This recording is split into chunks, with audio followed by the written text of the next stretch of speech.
What is up, YouTube? My Cowboys family here, bringing you guys the latest update on our very own Dallas Cowboys. And of course, as always, thank you so much for joining us here tonight. Take a second to hit like, subscribe, hit that notification bell, follow us on all social media at MyCowboysFamily, and of course, hop into our Discord. The link for that's in the description box down below. Yes, guys. Training camp day 6. Every day, guys. We're gonna go through this, talk about the ins and outs and the very important news, info, and discussions on our Dallas Cowboys in this very important team building time. See what we're putting through here for 2023. Now, before we get rolling, I want to make sure we shout out those that keep the thing going here on the nightly, on these live streams. It's you guys. It's the family. At the bottom of your screen, you see his name there. The sponsor of the week for the last 3 weeks, a three-peat, so to speak. That's right. Skeptical fan. The membership man. Thank you so much, Skeptical. Appreciate you, of course. And like we said, the membership man, he's been representing with the gifted membership side. The last 3 months. And he's got a lead right now. I think it's a 12-6 lead over Jason Renfro for this week. And now we changed it from months to weeks. You had 3 months of it. We're going weekly here, so everyone has a shot to get this thing. And Skeptical fan is in a battle with Jason Renfro. They're always battling. Much love to both of those guys. You see them at the top of the screen. And, of course, Skeptical fan is also the leader currently on the overall board. He's going for a 4-peat, 4 in a row, a whole month of domination. And he just dropped another dollar holler here, kicking off the stream, right? Thank you, Skeptical. Much love. Go Cowboys always. Yes, appreciate him. And others on here, too, like SnugX, got the Cash App crown. Much love to him. He's got. We know why he's here. You know why, Mr. SnugX. He dropped a $20 holler in our live stream, in our premiere video from earlier today. He's on that board as well. Much love to the man, SnugX. And also, got to shout out Jason Renfro, because he also is currently the leader on, there he is, the leader on the Cash App side. And he's also got 88 points, CD Lamb style, on the stream boss for Mr. Jason Renfro, who also dropped a $2 thanks earlier today in one of our videos. Appreciate him there. Don't forget Dwayne Broussard, who also DB, the OG, top dog. Dwayne Broussard dropped a $2 thanks in one of our videos earlier today, and also dropped a video $2 holler in our last stream there. And I think, did he just drop one pre-stream here? I don't know if he did. I know some people dropped. Yes, he did. Was it Dwayne Broussard dropping a? Go Cowboys. You said still not receiving notifications.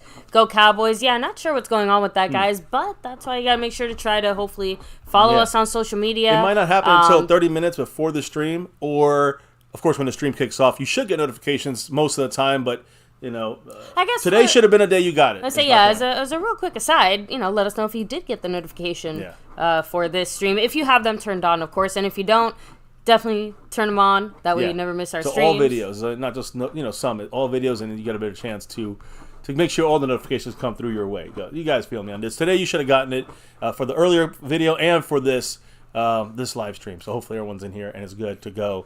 But I just want to shout everybody out there. Dwayne Broussard, SnugX, Jason Renfro with the pre-stream drops and love and all that good stuff. Skeptical fan dropping $1 here, kicking it off.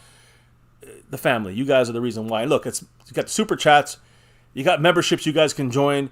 You got gifting memberships, a way of showing love to everyone. And, of course, the thanks button, which you can do at any of our videos once they've posted. But, baby, there's 4 other ways to drop the love. And this goes into the Cash App side of things. That Cash App crown, Jason Renfro's got the lead on. And the king right now is SnugX wearing that crown. How's other ways they can jump into that? You have the Cash App, money sign MyCowboysFamily. Of course, the Venmo at My-Cowboys-Family. Your regular PayPal link. And last but not least, the Streamlabs link lets your comment show up on screen just like a super chat. Hell yeah, guys. So as we get rolling here tonight, I wonder who's in here to discuss this day 6 of training camp.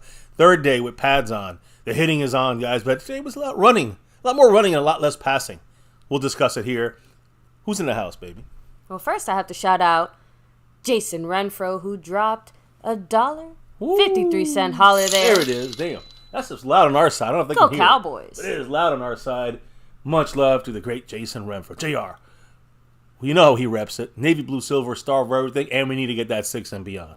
You know it. Much love to Jason Renfro as he goes up to 90 points. Now, DeMarcus Lawrence style, working his way back up on the stream boss. Almost fully loaded. That's right. And let me go ahead and keep rolling with the shout-outs here. Of course, Jason Renfro. We have Stephen White in the house. Rolando Rodriguez. 808 Cowboys 77.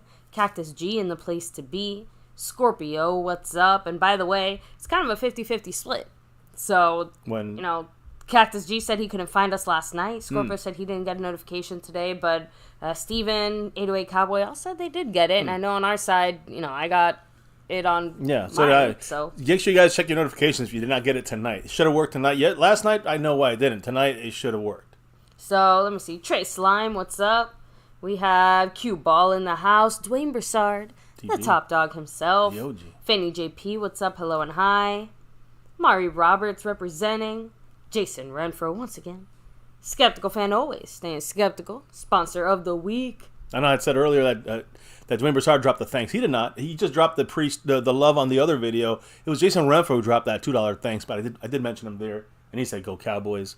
Appreciate it. Appreciate all you guys dropping the love. Anyways, go ahead. No, all good. We have Spoony Dog. What's up? Much love. Thomas Garrett, the superior Garrett. You know it. Let me see. Make sure I didn't miss anybody here. I think that's everyone here so far. Let me come back down. Haley, 94 Ware, hello and hi. What's up? Much love. In the house. Hector Colon saying it, the cream rises to the top. So thank you. Appreciate that. And yes, guys, hit like, sub it up, hit the bell, all that good stuff. But let's go ahead. We all know why you're here. Let's talk Cowboys. Do they know why I'm here? So, honestly, I will say, again, it just, I appreciate some of the commentary that was made today. Just in general, clearing some stuff up. I'm still really surprised that the whole kind of back and forth between Dak and Trayvon got so out of hand. We talked about last night. The national media, they love to run with anything Cowboys, anything negative. So, someone said, get your bitch ass, get your bitch ass out of here. Whatever he said, it's just so stupid that these people either never played football before, these people obviously don't have friends. No, some of these people are Shady McCoy. When he knows, he's played, he knows this happens, but it's called Cowboy hate. It's called Dak hate. So the hate or the ignorance, either way, there's no excuse in my book. But the Cowboys, as a good team does, immediately fix that issue without any issues. And if you think they are a problem between Dak and Diggs, you've been fooled. You've been taken for a ride.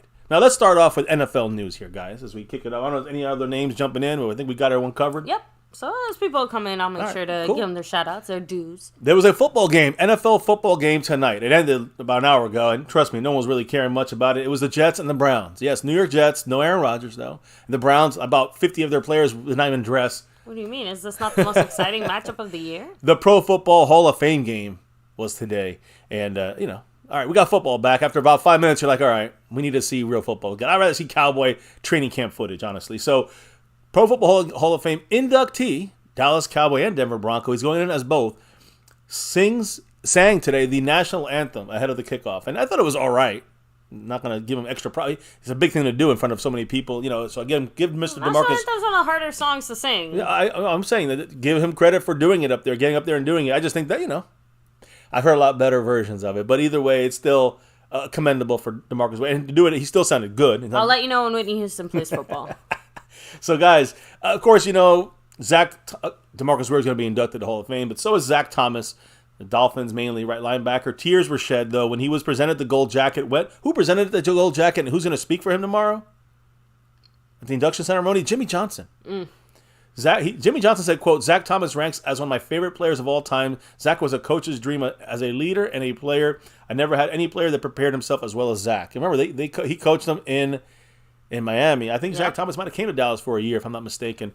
But the point is, Jimmy Johnson is inducting him into the Hall of Fame. And it's interesting, that Zach Thomas, I think only the third linebacker under 6 feet inducted into the Hall of Fame. So just a little fact there. Well, it's hard to do. It is, being short and being that kind of player, right? So anyways, moving on. NFL news now outside of Hall of Fame. The top available defensive edge rusher is no more. Yannick Ngakoue. He was out there rolling around. Today he signed. He signed a 1-year deal. $10.5 million with $10 million of that guaranteed with the Chicago Bears. So to him, it was about the guarantees. Guys, this is a Robert Quinn deal from like 5 years ago. So imagine getting Robert Quinn now for the $10 million we paid then, it'd probably be like $5 million.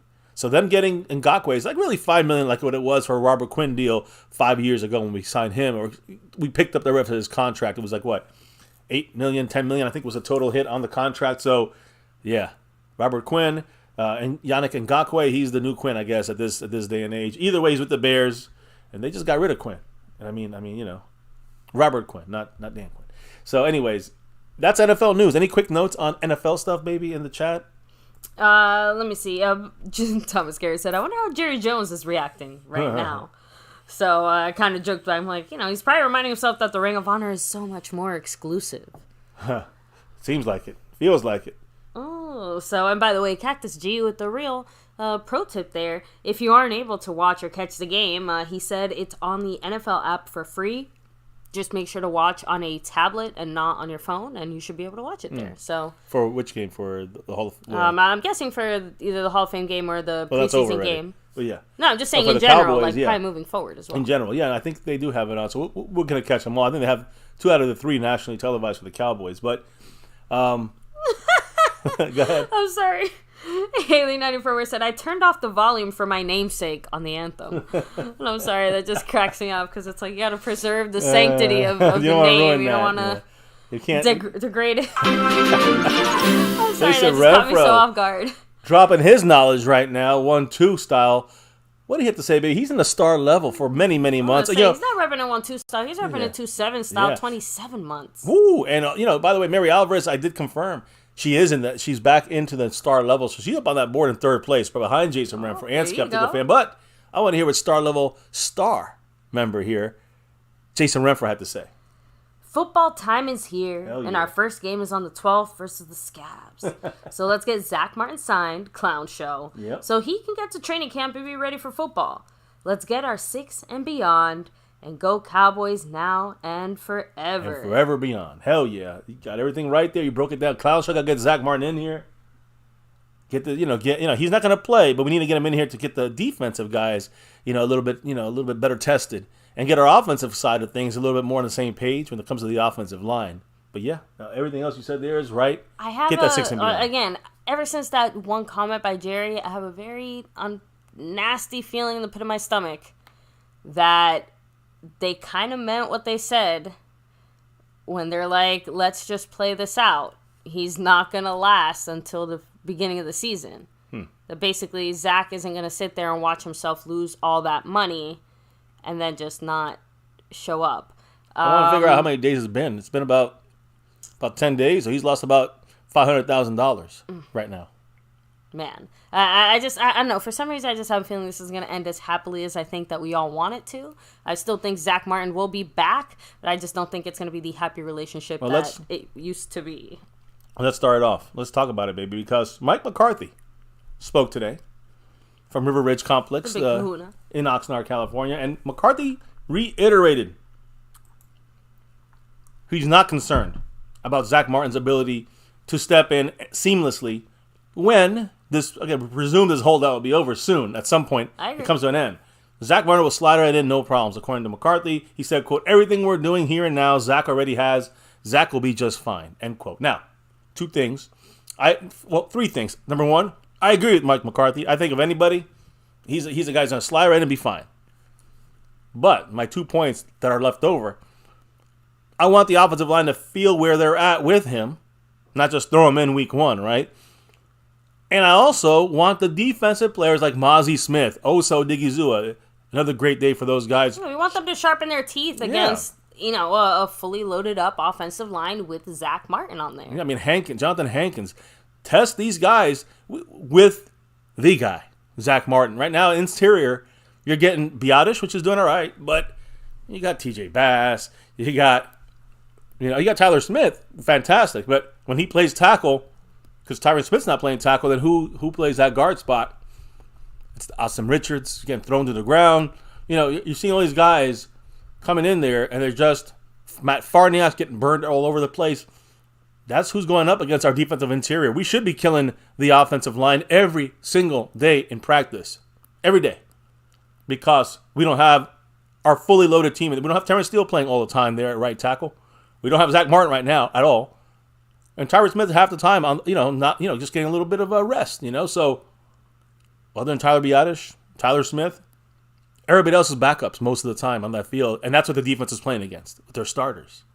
So keep that in mind. So, not too concerned. I'm a little concerned. I'm starting to get a little more concerned. But, baby, I know that we got some insight here on this offensive line from the offensive line coach Mike Soliari.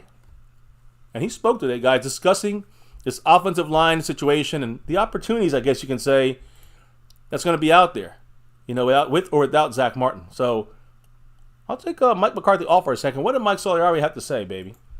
He said, "I'm just looking forward to working with and developing this offensive line. It's a very good group of men. They have great leadership within the group. It's exciting. I think we're going to have something special." And obviously he did speak about the Zach Martin situation by saying, quote, "We want Zach here, but it's part of the business. It gives another man an opportunity to get in reps and practice and develop. They're all competing and working hard. The best 5 will start, and they will define that role. It's a good group." Tyler Biadasz, Zach Martin, and then these 3 guys. 3 tackles. Tyler Smith's going to play guard, right tackle. Terrence Steele, left tackle. Tyron Smith. That's the starting 5. So what else? This Mike Soliari, our brand new. Was it Joe Philbin last year? The last 3 years, he's fired.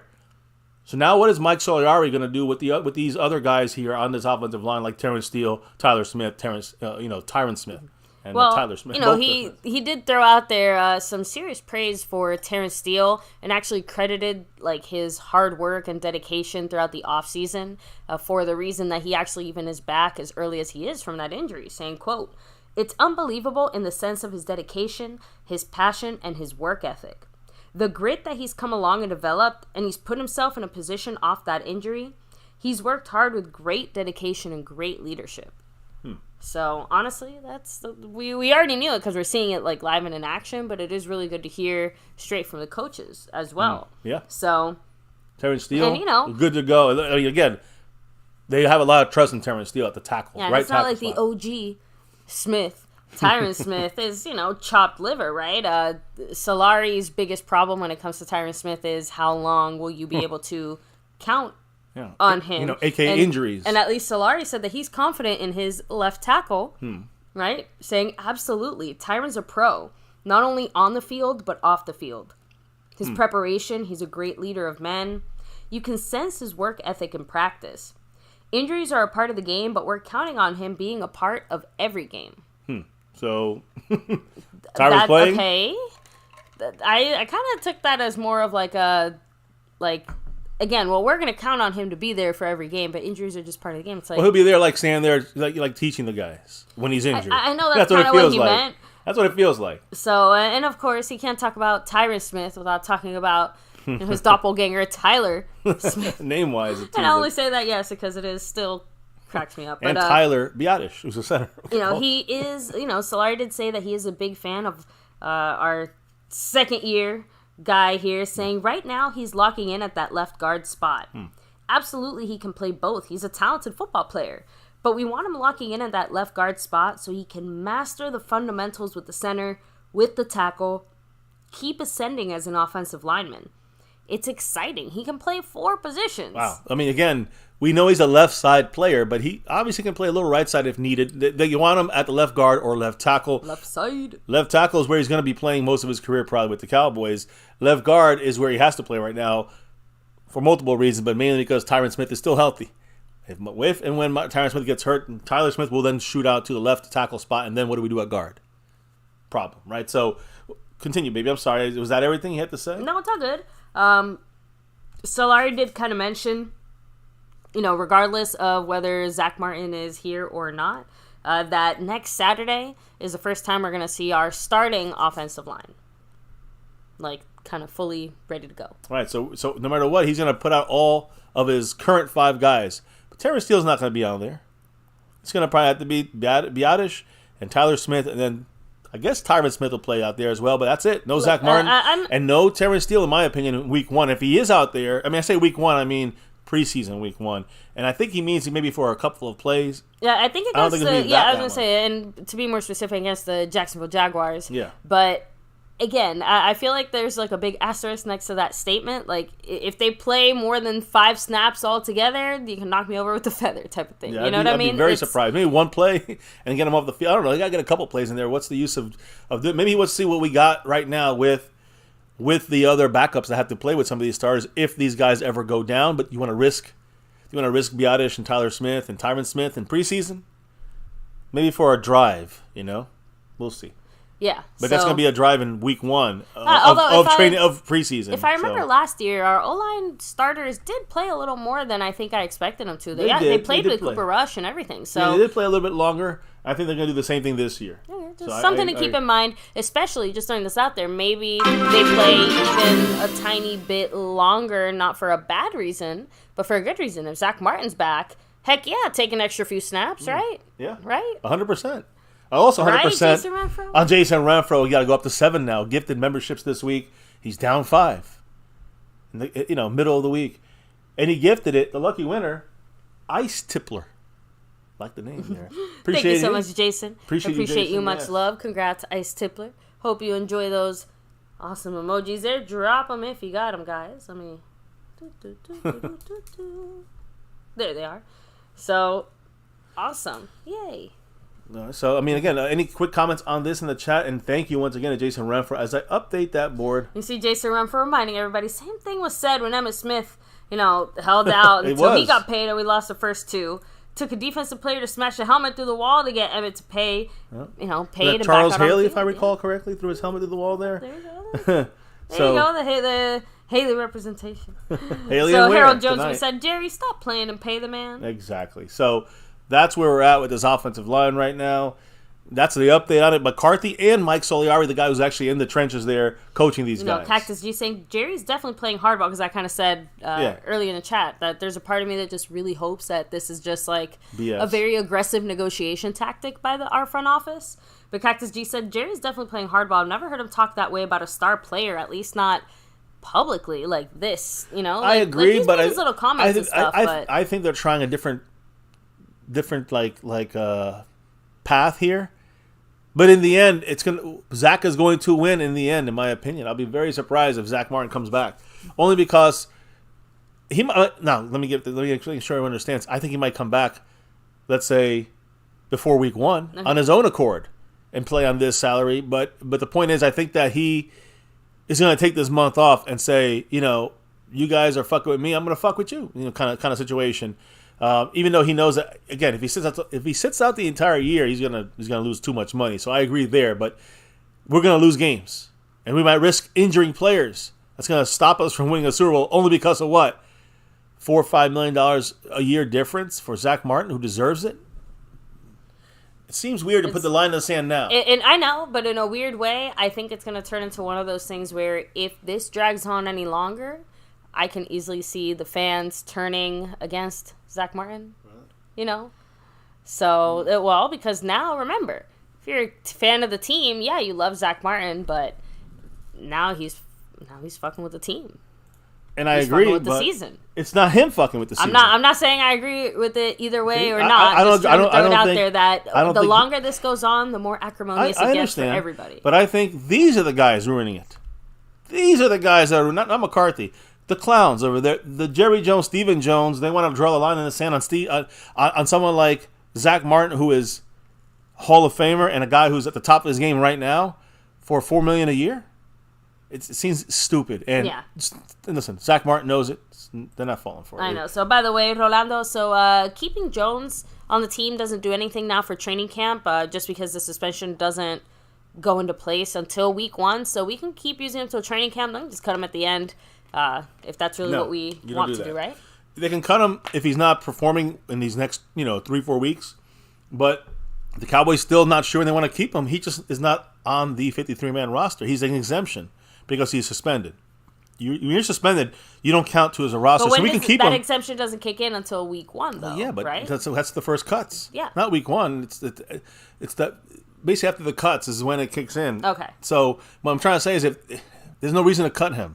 No, he'll immediately go into suspension mode, and we don't have to. Again, that's probably what the Cowboys are going to end up doing if he just does okay.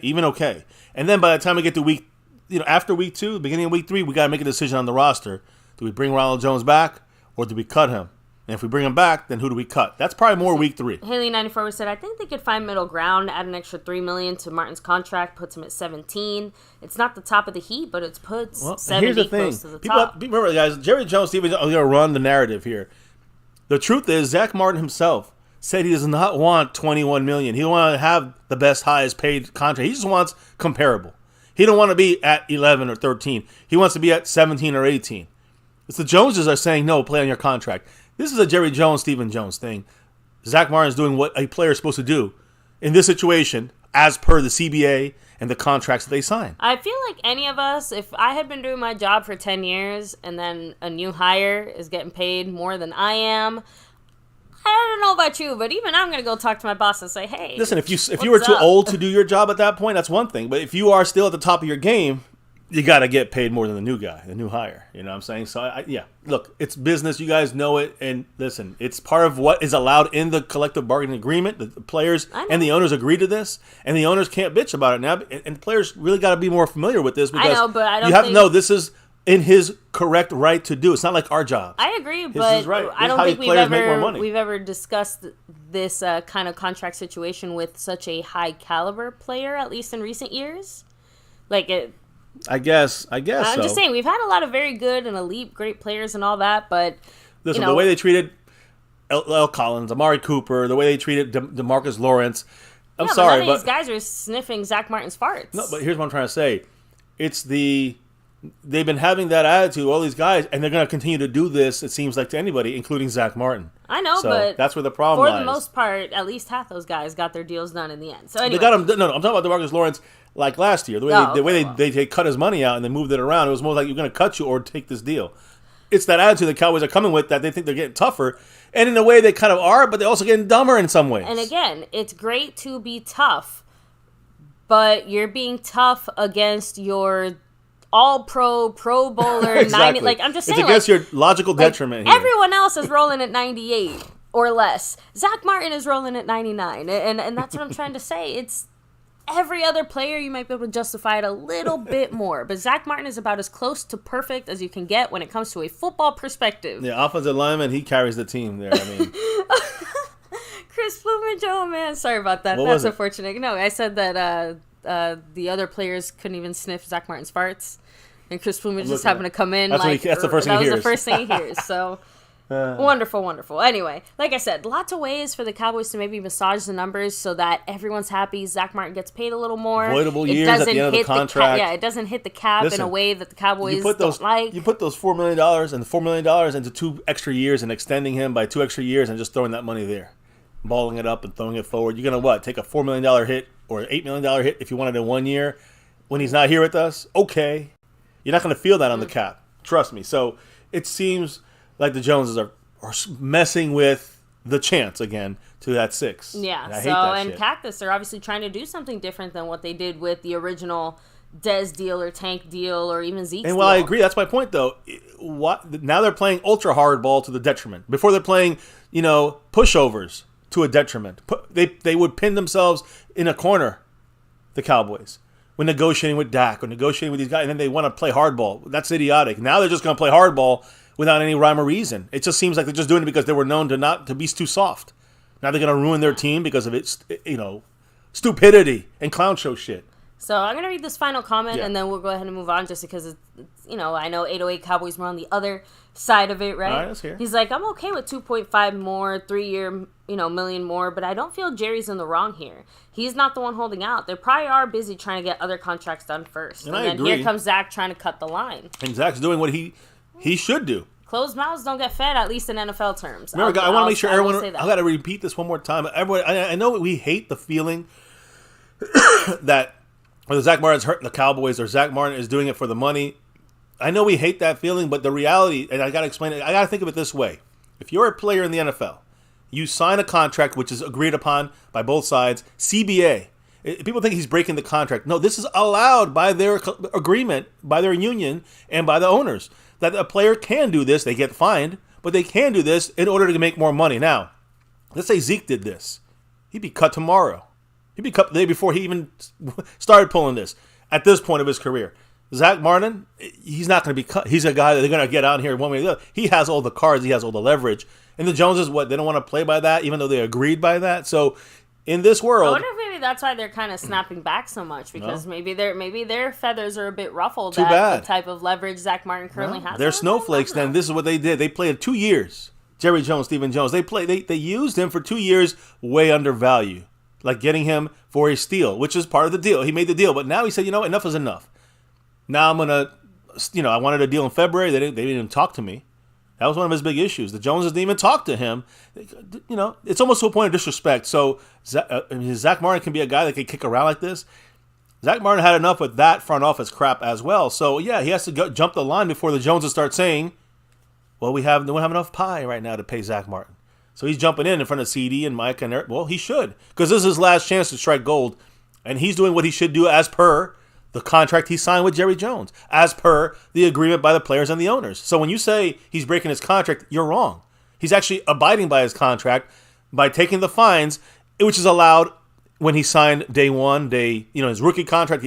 Well, I guess not his rookie contract, but the new contract was signed under this collective bargaining agreement, and he has the right to sit out or to make his money this way with the fines included. I think it might have been on the old deal. The point is, everything was adopted into the new deal. So every player is allowed to hold out.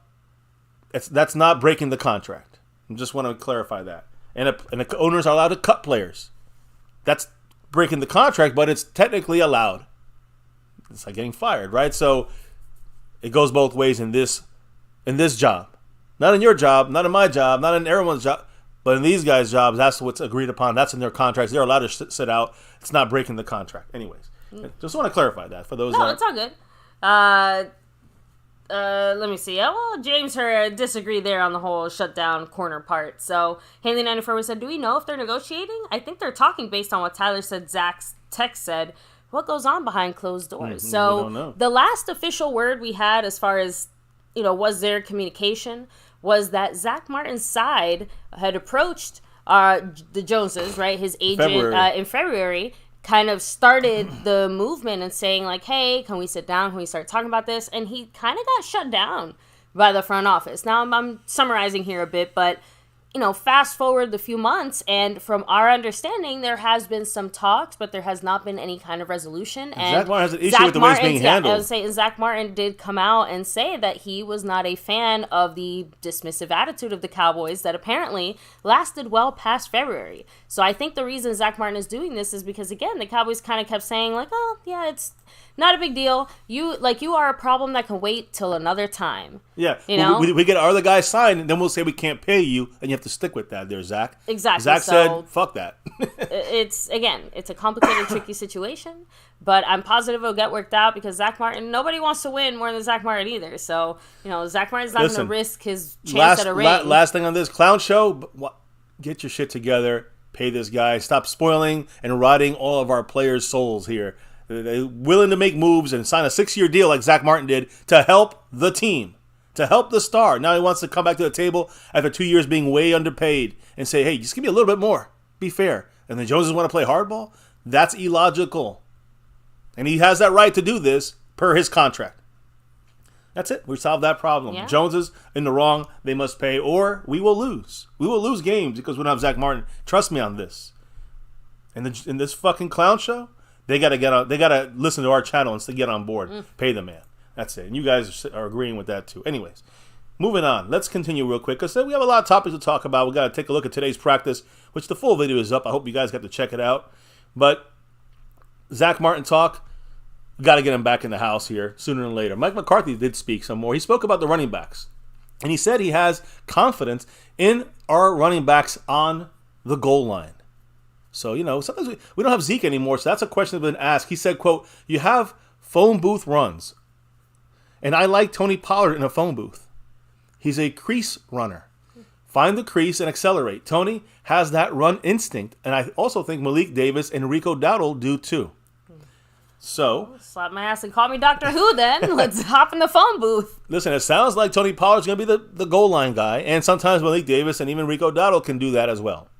Crease guys. We'll see. I don't know. I got my hands up in here. I don't know. Now, a lot of Cowboy coaches, including Mike McCarthy, have brought up blitz protection. And who's the guy we got to worry about when it comes to blitz protection? Well, it's a little man here named Deuce Vaughn. Now, Deuce is loose, but what about pass protection, blitz protection for when he's a running back and he has to stay in the... I'm assuming when he's in the backfield, he will never be blocking.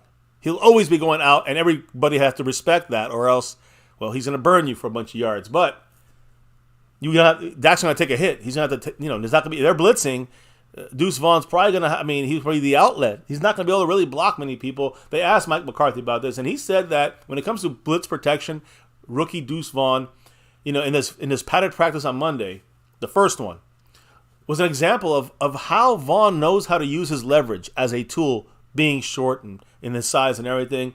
And McCarthy basically said that they're planning to be smart with what they ask of this 5'5" running back. But according to McCarthy, he's very impressed with the way he's even able to pick up blocks and use his leverage, technical wise. He's very good at least slowing guys down, which all you need to do in a blitz pickup situation. So Deuce got to just stand in the way, go sideways or something. I don't know. He can jump over him probably, but the point is, I'm pretty sure the Cowboys either always, almost 99% of the time, will use him as a security blanket dump out kind of last second screen option, or they'll probably shoot him out there in the slot before they snap the ball, showing no protection. I don't think they're going to use him too often to stay in against the blitz and pick up the blitz multiple times in a game. I don't see that happening. I think that's what McCarthy's saying. Another thing you can do is also get the ball out of his hand. Get the ball out of Dak's hands faster when they come with a blitz. Sees it. Dak's going to see it. Deuce may have to stay in and pick up the blitz for an extra, quarter of a second so Dak can get the ball out in a second and a half, It's all going to come down to seconds, half seconds, milliseconds. And that's what, very rarely I think Deuce Vaughn is going to be. I think what McCarthy's saying, we'll never be using Deuce Vaughn too often. Look, how about this? We'll very rarely be using Deuce Vaughn in any situation where he's going to be a major piece to pick up the blitz. Luke Schoonmaker, if he's on that field, he should be able to help pick up the blitz. We don't need Deuce Vaughn picking up the blitz in that situation. I'm just saying. I'm telling you a bunch of different options here. The good thing is, 176 pounds. He's too short, but 176 pounds. He's got some power to him for Deuce Vaughn, and he uses his body right. So that's good to see there from Deuce on that side of things. And hey, since even before all these crazy cap situations and stuff like that, lots of players renegotiate their contracts all the time. It's just time immemorial, as far as I know. So just throwing that out there. It's not like a new thing. I just think that the current quarterback situation has made it a trickier prospect. So, not to throw Dak under the bus, but if you're going to get mad at anybody restructuring their contract, maybe it shouldn't be Zach Martin. Just throwing that out there. Not that you should get mad at anybody. But listen, that's the way the league is. That's kind of the point I was front trying to offices make. have to adjust and adapt, or they sink. And the front office of the Cowboys have been sinking in recent years. Let's hope that now giving McCarthy the power, giving him enough weapons on offense and a stellar defense, it's enough for us to make the true run at that Super Bowl, number 6. So now, before you read the next point here, real quick, yeah. baby, do you usually text with one hand or two hands? Like when you're trying to think. I guess I do with my thumb and my. I don't know. I actually use both. I do it both ways. All right. Sometimes I do one hand. Usually it's two hands, I think, but it's not like it's very fast. Why? Okay. Why? Who was asking? No, I was just kind of wondering. Is it just from a chat or from your own thoughts? Yeah, no, everyone's just kind of pointing out the various different ways they like to use their phones. So one-handed or two-handed. Interesting. So. All right. Well, let's keep it rolling here, baby. One-handed or two-handed? Oh, I think I'm getting the picture. I genuinely, truly enjoy fucking with you when you have no idea what's going on with the chat. Back to you, baby. No, back to you. Oh. Because Jason Renfro dropped the $1.60 holler in the super chat. Woo. As he's creeping and crawling up to that fully loaded spot on that overall board. He's still a little bit behind. Not far behind, I'll say that. Let me see this. Hold on. I have to do some numbers here, but he's right behind Skeptical Fan on the first place board. He might be jumping him here. So let me do some numbers. I know it's only 160, but he's getting real close. Go ahead, crunch your numbers. I can't be the only one that does the whole, I have the phone in one hand, but, my pinky is supporting the phone, and then, some of my fingers are behind it. I do that a lot. I text with my thumb. I do that a lot. I do that move a lot, but usually if I'm just normal, I don't need both hands, but it's easier to get all my letters typed up, and, I'm saying with both hands, just split the board up, and, I got long fingers, big hands, so... Yes. Anyways, I'm going too much detail here. Let me do some calculations, baby, as you hit the next comment here from Mike McCarthy, which was a pretty long one, and it really had a lot to do with the playmakers, the quick guys. Like, I'm going to put Deuce Vaughn up here. Yeah, Deuce Vaughn. McCarthy's in charge of the offense now. Deuce Vaughn, Turpin. Don't forget Brandon Cooks. These are kind of faces, and I'll say new faces when it comes to Turpin, because on the offense he was not barely seen yet last year. So new faces, Deuce Vaughn. New faces, Brandon Cooks. New face like Turpin on offense. That's 3 playmaker type guys. Got to find the ball, get the ball in their hands. So what is he saying about just, maybe changing things up than he used to? He used to have bigger running backs. So what's his? I don't know. I'm curious. What does he say? So he said, I spent a lot of time going back and just making sure things I've done in my past, if a couple wrinkles that I wanted to bring in, because I think just like everything, and I've done it every year, you have a system, you have a scheme, evaluation, implementation, you're building and building, but then you have the draft, and then you get a Deuce Vaughn, and then Brandon Cooks. Do we have enough? Turp. And so, just making sure, bringing some new ideas. So we have some wrinkles we'll put in later that'll come out of those conversations. I like that. But so I've always spent pretty much the first 2 weeks, because your head's still into football, right? You go on vacation, so you're still into it, but it was fun. I was watching old beta camp tapes and quarterback schools from the New Orleans Saints. Yeah, he was over there with the Saints, running the offense with Brooks. So, man, we'll get into that in a minute, what he just said. But first, let's see what Mr. Skeptical Fan just said. Now, he wants to make sure.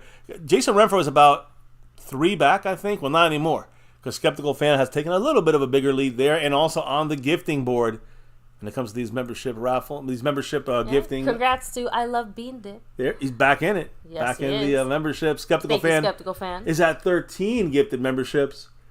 Jason Renfro's at 7 right now. Right now we got a football game. Maybe it's 13-7. And it's still it's like entering the third quarter. We just got out of halftime. This is what we're gonna have to do. And you can have 3 or 4 teams battling it if you want. But the point is, Skeptical is still in first place by a little bit over Jason Renfro. And I Love Bean Dip is in that navy blue crew, back in there. Oh, again, I love that username. So Chris Plumage, unfortunately, pretty much post Rona, mainly because of the Rona. We haven't really done flag football since then, just because with that whole situation, we obviously took a break for a year, and then after that, both kids ended up just kind of doing other things outside of like the flag football stuff, and then by the time it kind of came back, they, one of them had aged out, the other one just wasn't as interested in doing flag football at the time anymore, so, It kind of drifted away a little bit, but, we had our good, 3 years of coaching there. We won the championship twice, 2 out of 3 years. We did pretty good in our coaching life. It was like 4 years. The first one we lost in that 16, that heartbreaker. 17, 18, 19, yeah. So we lost the heartbreaker. That was our first time. And then we won the next year. We took it all over. We were undefeated, and then we won it the next year. I think we lost 1 game, but true. I guess that first year we weren't coaches. Yeah, we were just asshole parents. I got you on that one, baby. We were the asshole parents. Let's be the coaches and be asshole coaches, and we won, and our team won because we rep that navy blue, silver, and star over everything. Check out our videos, guys. You can check our whole history if you haven't yet in our playlist of the MCF coaching days of the kids here. And boy, we know how to use our players. We had some we did some film reviews on these little kids on our flag football team, our opponents, and man, we ran them out. We could have done a whole draft at this point. We dominated it. We basically did a draft. The first year we dominated. The first year we did it when we won. We dominated with great talent and great coaching. And then the final year it was lesser players and great coaching, and we still got it done. So I'm so proud of our coaching days. And yes, we were the Cowboys. I think we were the Cowboys pretty much all the time. I'm happy. I'm proud of our efforts, baby. You showed them all up there, being a woman coach. I love it, and I love Jason Renfro and Skeptical Fan in this battle right now. Jason just got a safety. He's up to 8 points there. He went for 2. It's 8-13. Jason Renfro trying to close in on that top spot on that overall board. Congrats, Jason to Renfro. Sway. Oh, is that Jason Renfro? Okay, Jason I missed Renfro as well. Oh, that's back to back? Hold up. Wait a minute, because guess what happened, baby? Jason Renfro's in first place on the overall board, and he's creeping and crawling on that membership gifting board that no one's ever seen or smelled or came close because of the domination of Skeptical Fan. But Jason Renfro just got 3 field goals. All right, he had Brett Maher. He missed the extra point. Turbo Duran, congrats to you. Turbo won it, and who else got it? Sway. Well, congrats to you guys, and a big thank you to Jason Renfro. Sorry, I'm going to roll it back real quick. Asmodeus, what's up? Hello and hi. Yeah, Asmodeus. Actually, to anybody here kind of just hopping in here, joining us now, take a second to hit like, subscribe, and hit that notification bell if you didn't already. Hop into Discord down below. If you want to keep that Cowboy conversation going, make sure to, follow us on all social media at MyCowboysFamily as well. So pretty much anywhere and everywhere you can find us, we're going to be MyCowboysFamily. So, and I've updated the board except for Jason Renfro, who's now going to be in first place. And he's only 4 back, baby. 4 behind on the gifting side of things on Skeptical Fan. Crazy. So basically, kind of rolling back to McCarthy's comments there, it sounds like he's not wanting to, give away all his tricks too early.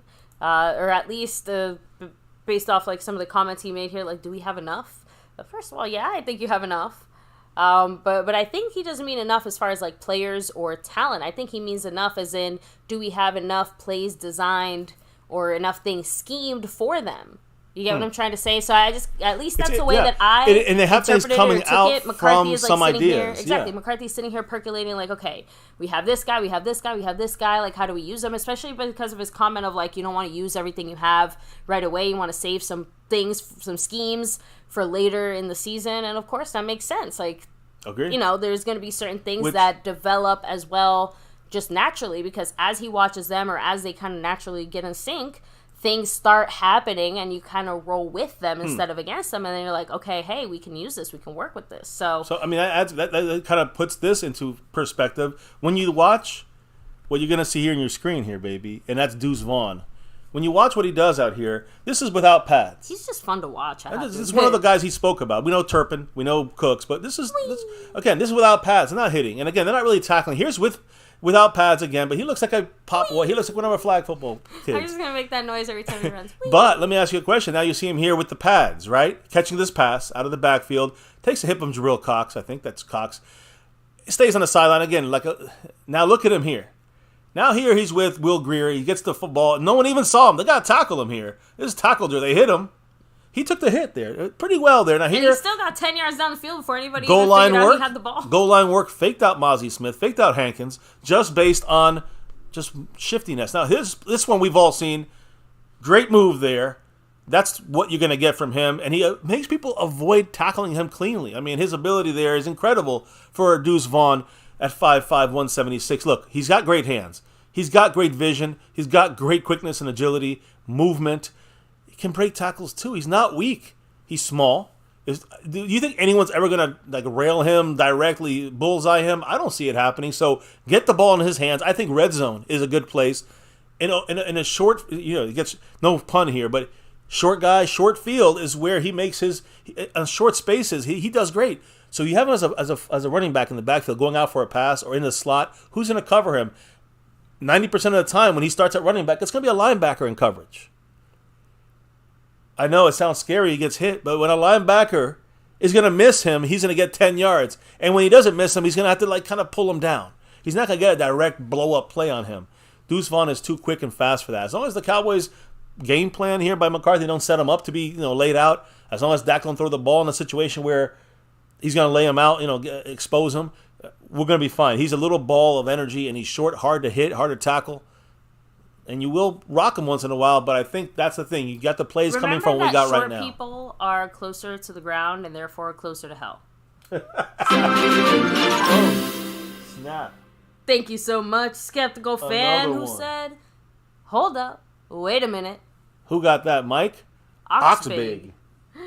Mike, there you congrats go, Mike. to Mike in the Navy Blue crew, and now we got ourselves a back and forth a little bit here, baby, because back in first place. I'm both. I mean, again, he's already got the gifting leaders, the gifting membership portion of things, but now he is at 14. He's got a full touchdown, baby. Touchdown, extra points, the whole thing in the books.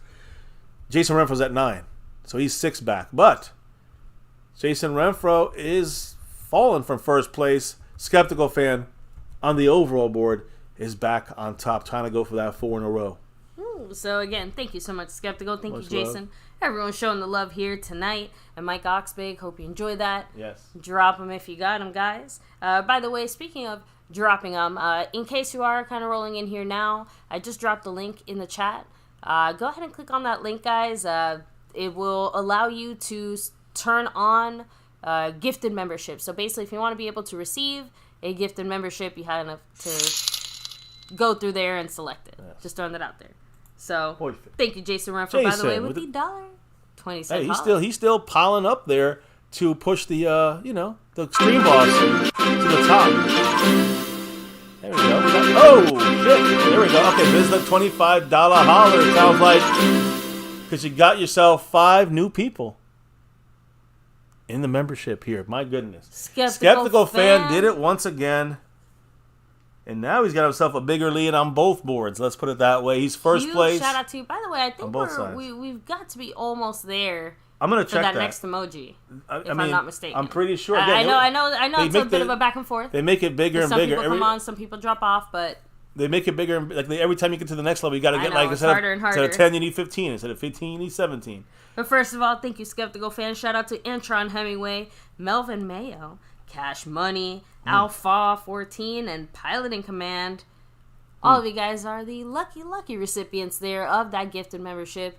Thank you so much, Skeptical. And again, like I said, guys, if you want the possibility of being able to receive it as well, the link's in the chat. Yeah, we're going to make a Nightbot on that. So Nightbot command. Unfortunately, we just thought about that right before the stream started. Yeah, sorry, guys. All our best ideas always happen with 30 seconds before the stream. Wow, right? We were at 22. We need 12 more members only. Oh, shit. For the next emoji. That's crazy numbers. You guys are there. really showing the love. Thank you, guys. We bow down Jason to Renfro, Jason Renfro, Skeptical fan, CD Lamb people in the Merry house. Christmas. Christmas in August. Yeah, the only Christmas I want is a Super Bowl, and that's number 6 in February. That's what I'm looking for, right? Most of us here are looking for that too. So, and right now, yes, a lot of people are getting some gifts here from the man Can the staying Cowboys skeptical. gift us with the Super Bowl? I'm going to do some calculations, baby, so I So can make sure I update the board properly. I know McCarthy obviously talked about it a little bit more than just he continued actually about the same kind of subject and topic. So keep it good. rolling, and we'll keep hitting your comments and thoughts here in a minute, guys. Specifically, talk about Turpentine. Turpin saying Turp. I love that guy. Just the way he came in here last year, because this is when he arrived here in the middle of training camp. So he has tremendous ability. He's just so dynamic with the ball in his hands. We're still developing him as a route runner because, his ability to, he's got an incredible stride. And he's probably the quickest guy on the field, too. So, his combination could be lethal. But, yeah, we definitely want to get and have more involved in just playing the normal rotations of receiver. We don't want to be in packages where we have to identify every time he goes in the game that it's there. So if he can play in the flow, which he is right now, which is different than last year, just playing the flow of the offense, it'll give us a chance to move him around and just play. You understand what he's saying? Not throwing him in there as a gimmick player. I was just about to say, he's not going to be necessarily a one-trick pony. He's either going to work as a receiver in all the ways that means, right? Or he's not necessarily going to be out there. Because part of the problem was that last year, the second that he stepped onto the field, you knew exactly what he was there to do. Right. You basically took out he has a to play in the flow. Know. If he's playing in the flow, you run, you throw to CD, you throw to the tight end, you run again. Then he's in there 4 or 5 plays. He's got to be useful. He's got to be able to do the things that other receivers do. And that's what McCarthy's trying to establish with Turpin. I love it. I love it. Kellen Moore suffers from EIP. Easily identifiable packages. That sounds like it's a porn. No. His wife is not necessarily a very happy lady. I do mean the fact that Kellen Moore just did not do a very good job of disguising some of the more trickery-filled stuff that he was trying to do. And I think with Turpin, it's pretty obvious, especially the fact that Dak himself got on his soapbox and said, Turpin, playmaker, yeah. Now we hear McCarthy getting on his soapbox for Turpin. Look, I like Turpin, but even I don't think he did all that enough to earn this type of praise. So to me, that lets you know there must be something percolating behind the scenes that they're seeing and doing. Right? Yeah, they're working him in, and it continued. He kept speaking on Cavante Turpin. He said, "quote, he's a receiver who rotates in there, not someone you want to just put in for certain things." That's a credit to what he's done with Robert Prince. and what he has done with him. So that's our wide receiver coach. You remember that, right? Mm-hmm. And Robert Prince has been he's the one that wanted Tolbert in here, on the table for Tolbert 2 years ago, right, in the draft. So, again, but he's still on the team here. He's a guy that was known with Kellen Moore, who's gone. Robert Prince, again, is doing a great job with Kevontae Turpin, getting him used to, the flow of the game, not putting him there for gimmicky plays like a.k.a. Kellen Moore did. Not to piss off any Kellen Moore lovers, but that's the truth.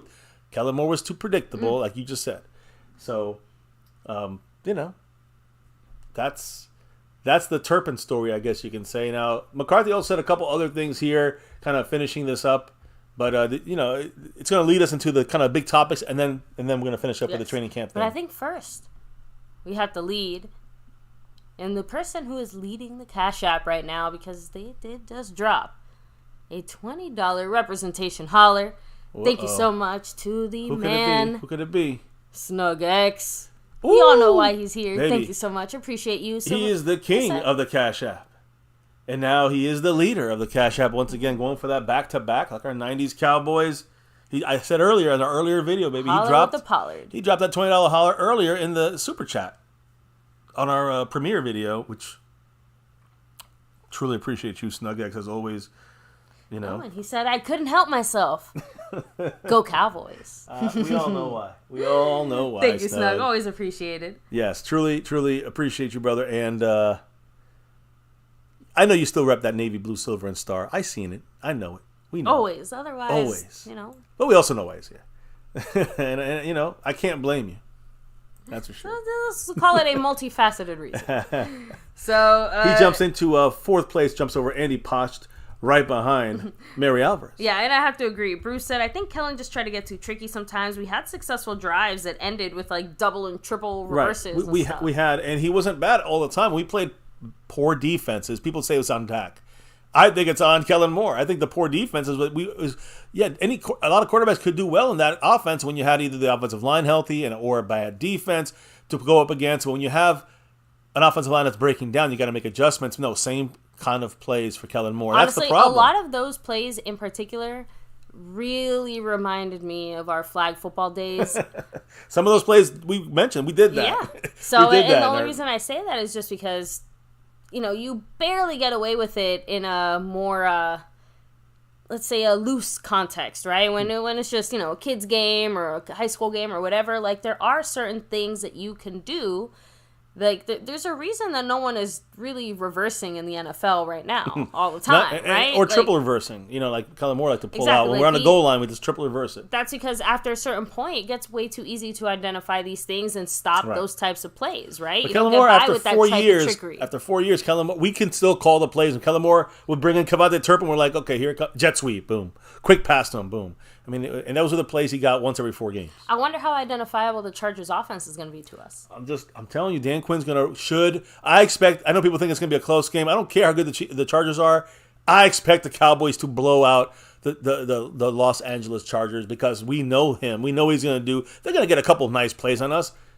This defense should dominate them because not only are we going to be a dominant defense, but Dan Quinn knows Kellen Moore's situations and stuff. He's going to have some new wrinkles. Should be figured out by halftime. You know what I mean? We'll see. I think the Cowboys give us all new wrinkles. I'm gonna keep shouting that out as my upset special because a lot of people don't think it's gonna be a close game. It's gonna be tough. I believe it's not gonna be as tough as most think, but we'll see. And it's not just Kellen Moore; it's also their defense and what mistakes we do. And of course, if they break some good plays and we miss some tackles, then our defense has a bad day. They could beat us, I guess. I can't see that happening. Anyway, let's get back to it because again, Mike McCarthy spoke about a couple other things here. Stefan Gilmore, a cornerback Stefan Gilmore. Mike McCarthy said, quote, he's been everything we thought he would be and then some. He's a great fit for us. I really love his professionalism. And again, it's funny because we know how we've heard about everyone talk about him the other day. And he spoke about, guys like Micah Parsons that he's in awe of, But I love to see the fact that he's a true veteran in the way he goes about his work and the way he, represents himself here on this team, which I love, and he's going to help other guys on this team like Diggs and Deron Bland, the young guys on this team. So, and by the way, I want to throw in there, Michael Gallup actually was overheard. I think said this. I don't know if he spoke today. You might get more on Michael Gallup tomorrow. But here's an interesting thing he said about Stefan Gilmore. He said that Gilmore's football IQ is as a cornerback, is so high. As a cornerback, he has such a high IQ during a route. Gilmore talks to receivers and tells them what route they're about to run in real time. So he's noticed that, like, okay, you're gonna, as they're running, he's like, you're gonna do the go route, you're gonna do the out, and it's happening, and the receiver, not that it gets in their head, but it's almost like he's saying, I know what you're gonna do. I see it a second before it's shown to me. So that's Michael Gallup. And Michael Gallup said he's not always right, but he's often correct about which is the route. So a good thing to have there when it comes to Stefan Gilmore. Now, I do want to talk about two last subjects that McCarthy spoke on. That's kind of like the big titles of our channel tonight. That's Micah Parsons, guys. And again, let me put up here the video. Yes, the video we all know that we don't love, but we know it. About, Micah hitting Dak Prescott, unfortunately there. So here it is. Micah can't do that. He's got a red shirt on, right? The red jersey. So what did Mike McCarthy say about this play? Okay, this was today. This happened yesterday. Micah Parsons, again, been out of his world. Let's be honest about the way he's been playing. He did not stop. Let me fix this. He did not stop in time for, to hit Dak there in the legs. McCarthy said, quote, "You don't hit the quarterback." Oh, we've talked to him about that. McCarthy said that the team has addressed this situation. And you can see it today, guys. And today, you see the video, you'll say, wait, that's the same Micah Parsons? Guys, basically McCarthy was like, we addressed this with Micah Parsons on Tuesday. After this contact on Tuesday. He said, quote, "Oh yeah, we've talked about it a number of times. That's all part of the practice ethic plan. He's the number one violator right now." Micah Parsons is the number one violator of contact with that quarterback, and again, he just plays out of this world. That's an interesting phrase there, but yes, Micah Parsons, number one violator. Number one violator. Just violate people. Number one violator of this rule. Yes, of this rule. Now we got to go to the one last thing here before we get one of those streams. Right?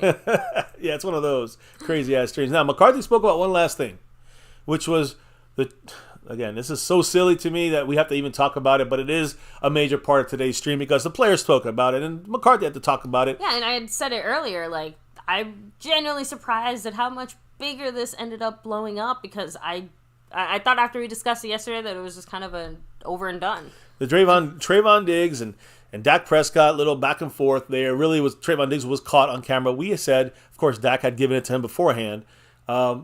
McCarthy said this about the Diggs profanity portion of things, right? And they asked him, does this show a lack of respect? So I'm going to shut up for a second, baby, and I want the family to hear one more time in case you missed it. I want you guys to hear what went down between these two guys a couple days ago in practice. So listen up, guys, and just so you guys got the context of what McCarthy's about to say.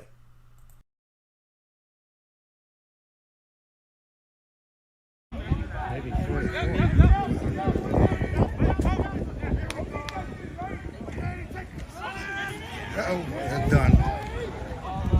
Go, Dak! Go, Dak! Go, Dak! That's it in the box! That's it in the box! That's in the box! Box!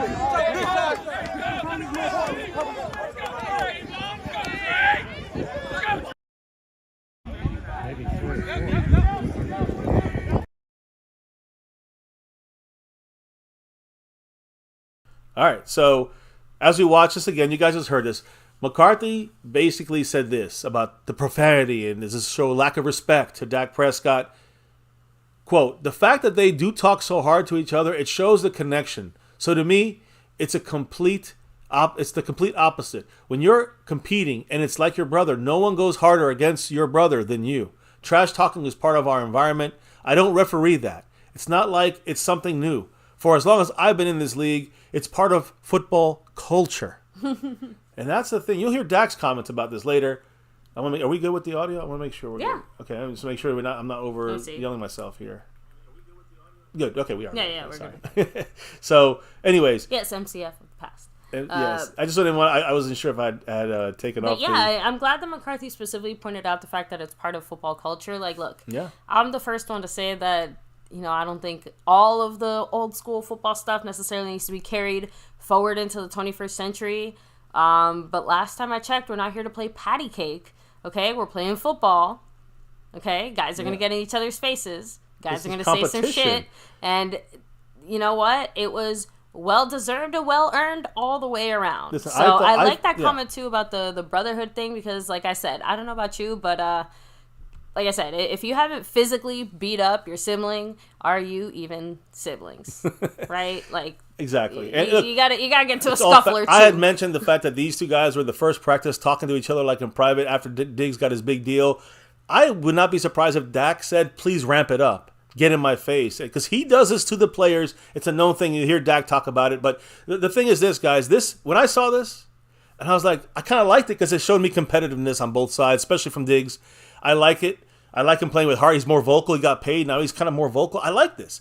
And everybody made this. Some Cowboy fans were shitting on Dak. I knew they would always say that. They go, yeah, good. That's the dumb guys out there. But then, you got the media out there pushing that they disrespect Dak. Guys, this is football. And this shows me who competed and who didn't compete in the world when it comes to growing up and doing these things called sports. If you're offended by this and you've never competed in a true situation in a sport of some sort like this. So, Mark Hosepian, boom, kicking the door, dropping that two more. The $2 J-Lou holler. What did the man Mark Hosepian say, baby? Thank you so much, Mark. He said, no dinner, and both of you go to your room. Exactly. Is that what we're doing here with these guys? Mark Hosepian, by the way, dropping that 2, taking Jason down to 92. I gotta pop him up on that board there, but baby, tell him about get the boo-boos. Tell him about the wonderful gift we received from him. Oh, that's right, guys. Much love to Mark Hosepian. First of all, huge shout out to the man Mark Hosepian, yes, who sent us a lovely package all the way from Hawaii. You'll be seeing a few of those surprises in there. I was gonna say this weekend. Still not sure exactly what day. We may do Friday, a party Saturday, stream, Sunday. guys. Yeah, I'm gonna do a more laid back, relaxed stream, probably the last one. Yeah, before we get into this we get into the season, and during the season, I doubt we're gonna have any time at all to.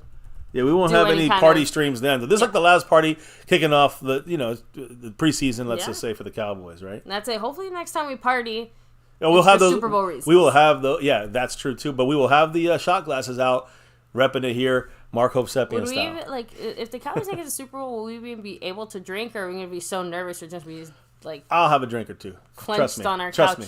I'll be drinking for sure. Much love to Mark. Appreciate everybody in the house showing the love through all the ways, the membership, the Cash App, the thanks, the gifting memberships, super chats, all you guys. Love the comments here, by the way, guys. 808 Cowboys says, it's just heated, high-level competition. Nothing to the story. Thank you. National media just wants drama. Any other team, this doesn't even go...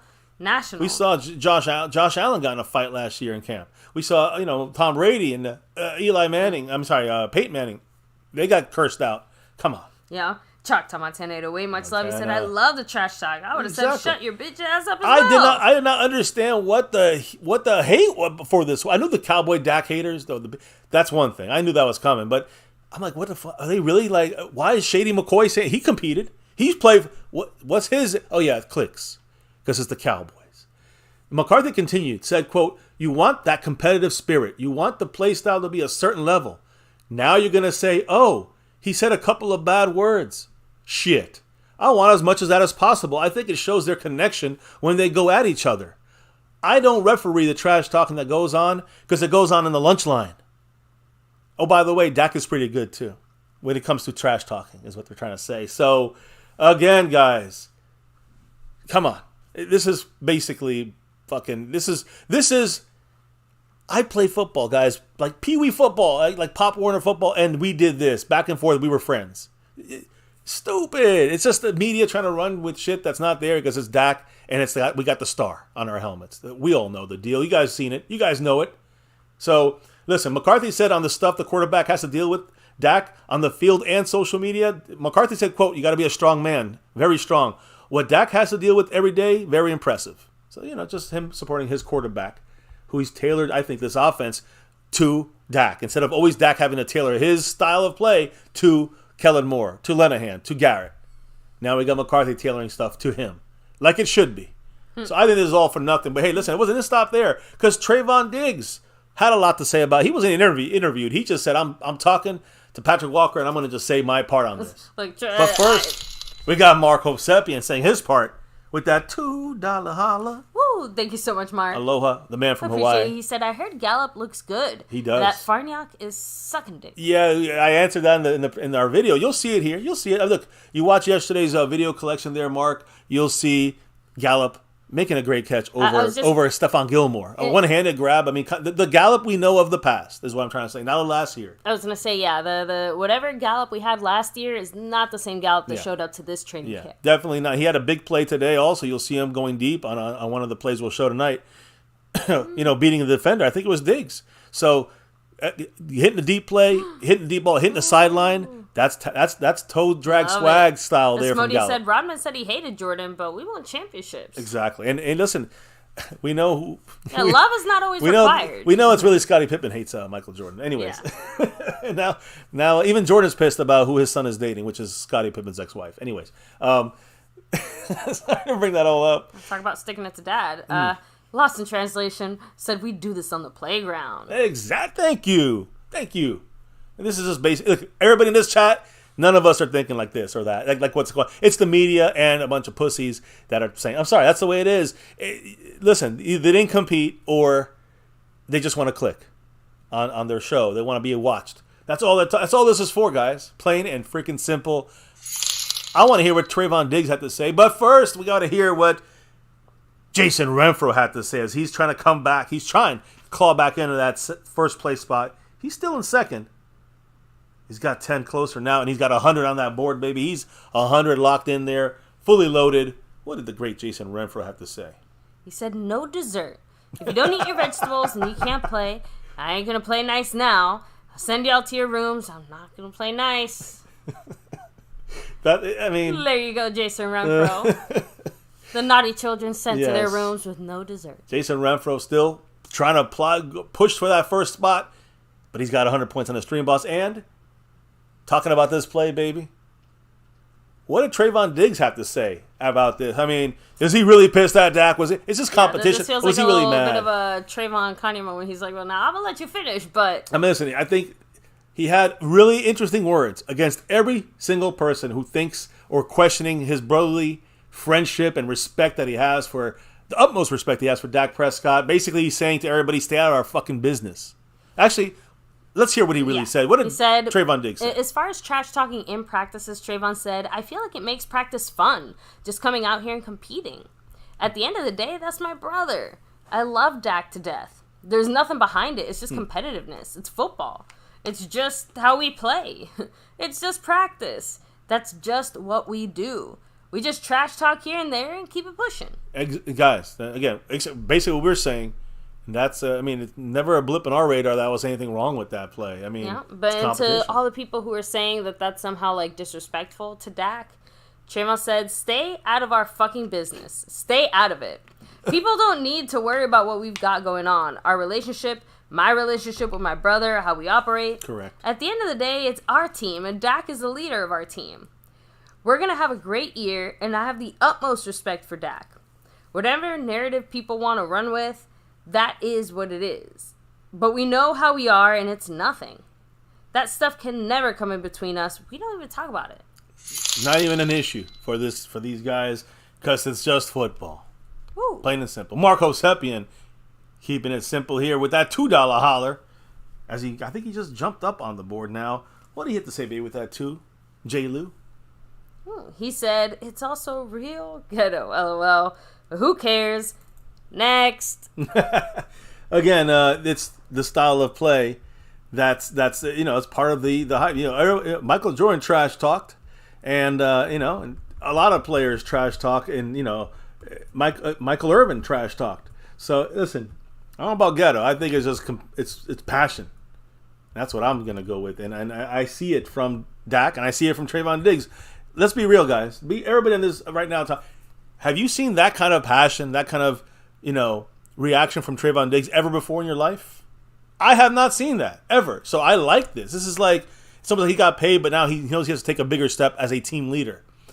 That's what this shows me. That's all it shows me. It doesn't show me anything negative about this team. I love it. And yes, it's time to go next because we've watched this clip too much.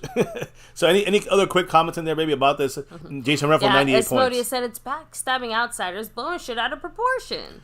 That's where the major problem lies in this thing. It's not with these guys. These guys, it's not their fault that, let's be real. The clown show wants to put, Well, said he probably said you better be glad you have that red jersey on. Well, you guys heard it when we played it the first time, what he said. Yeah, just look, it's competition. It's so silly, right? So I don't know if there's any other comments, maybe definitely let me know about this specific thing, but it's good to hear Trayvon Diggs' side on this. Dak's side on this is also on the table here. Dak Prescott had spoken, baby, on the situation. So go ahead and tell me what Dak did mention when it comes to the favorite part of training camp, I guess, so far. He said that the trash talk was his favorite part of training camp. And obviously a bit of a tongue-in-cheek comment. But he was asked, okay, so who's the best trash talker then? Dak said that he is not the best trash talker. He's like, I got to take second place. So who's in first? J-Ron Curse. He's funny with it. Hey, listen, J-Ron Curse, he was... Go back and watch our video from yesterday or that we put here or 2 days ago of the actual practice. You'll see J-Ron Curse. Before that last kind of drive at the end, you'll see J-Ron Curse getting in the face of Dak Prescott. And Dak's talking shit back with him. They're the ones that were truly talking shit. Dak was talking shit with everybody, including Trayvon Diggs. But it was really him and Curse. And I guess Diggs, took that next step there when they got to the goal line. And he was playing hard for something there. So J-Ron Curse is a shit talker out there, which is great to see. I love it. And Trayvon Diggs is joining in finally, I think, a little more vocal. Because you guys hear J-Ron Curse on the sideline, right? Mm-hmm. We want Dallas. And he was saying that about the Commanders, the Washington Commanders. And they were talking about they wanted Dallas, and they got Dallas. Look, Curse was one of the few players that basically broke down, after that Niners game. Just completely losing it. He knew he should have won that game. We knew it. So... but honestly, I'm trying to figure out what he means by funny with it. He's like a trash talker type. Shut up, you scarecrow-looking motherfucker. Yeah, exactly. That's what I'm trying to say. I'm trying to picture in my mind some of the things he would say. So if you do the trash talk and stuff like I do, you would. I mean, J-Ron Curse would fit right in with our with our the friends. best I can come up with is scarecrow motherfucker. I would love to hear. They probably couldn't be able to put it all on audio though. He would probably get canceled out there if they heard everything he said in the heat of the battle out there. So of course, Dak touched on the now famous Trayvon trash talk, and he said it's honestly one of those things you realize a lot of people haven't been in heated competitions. I feel bad for people who haven't been in those moments. I start a lot of it. So he says that he does it in pre-practice in the locker and the room. locker He starts fucking with Trayvon already. He's fucking with all these guys out defense. There. He's like, words are just words. I honestly talk the most. I bring it on, honestly, when it comes to that. I start it usually in the locker room before practice. When it's thrown at me in practice, I expect it. Hey, listen, again, responding to this situation as a leader should. And again, and the truth is, he's telling the truth. Him and Trayvon both are cool with this. Go back to the day one without Pat's video. At the end of the practice, and I left it in there, both him and Trayvon are talking with each other, laughing. They're best friends out there. Trust me. There's no issue for those that want to make an issue about this. Jason Renfro saying, I want to drop a J-Lou 2 on us. And he's back to a fully loaded 100 points on the stream boss. What did the Mr. JR have to say? He said, just need to put flags on the QB to pull the sack.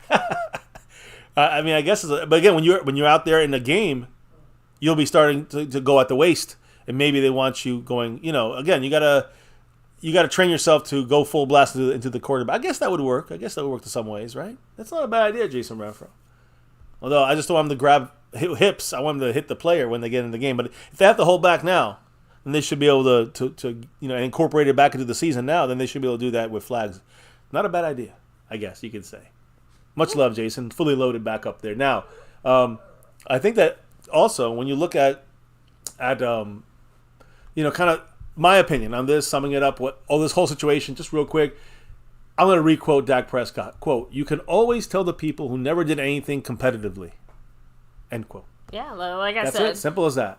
Now, listen, let's get to the football part here. I know you guys are waiting for this too. 65 plus in the house, hitting that like button, subscribing to the channel, hitting that notification bell so we're going live with our videos.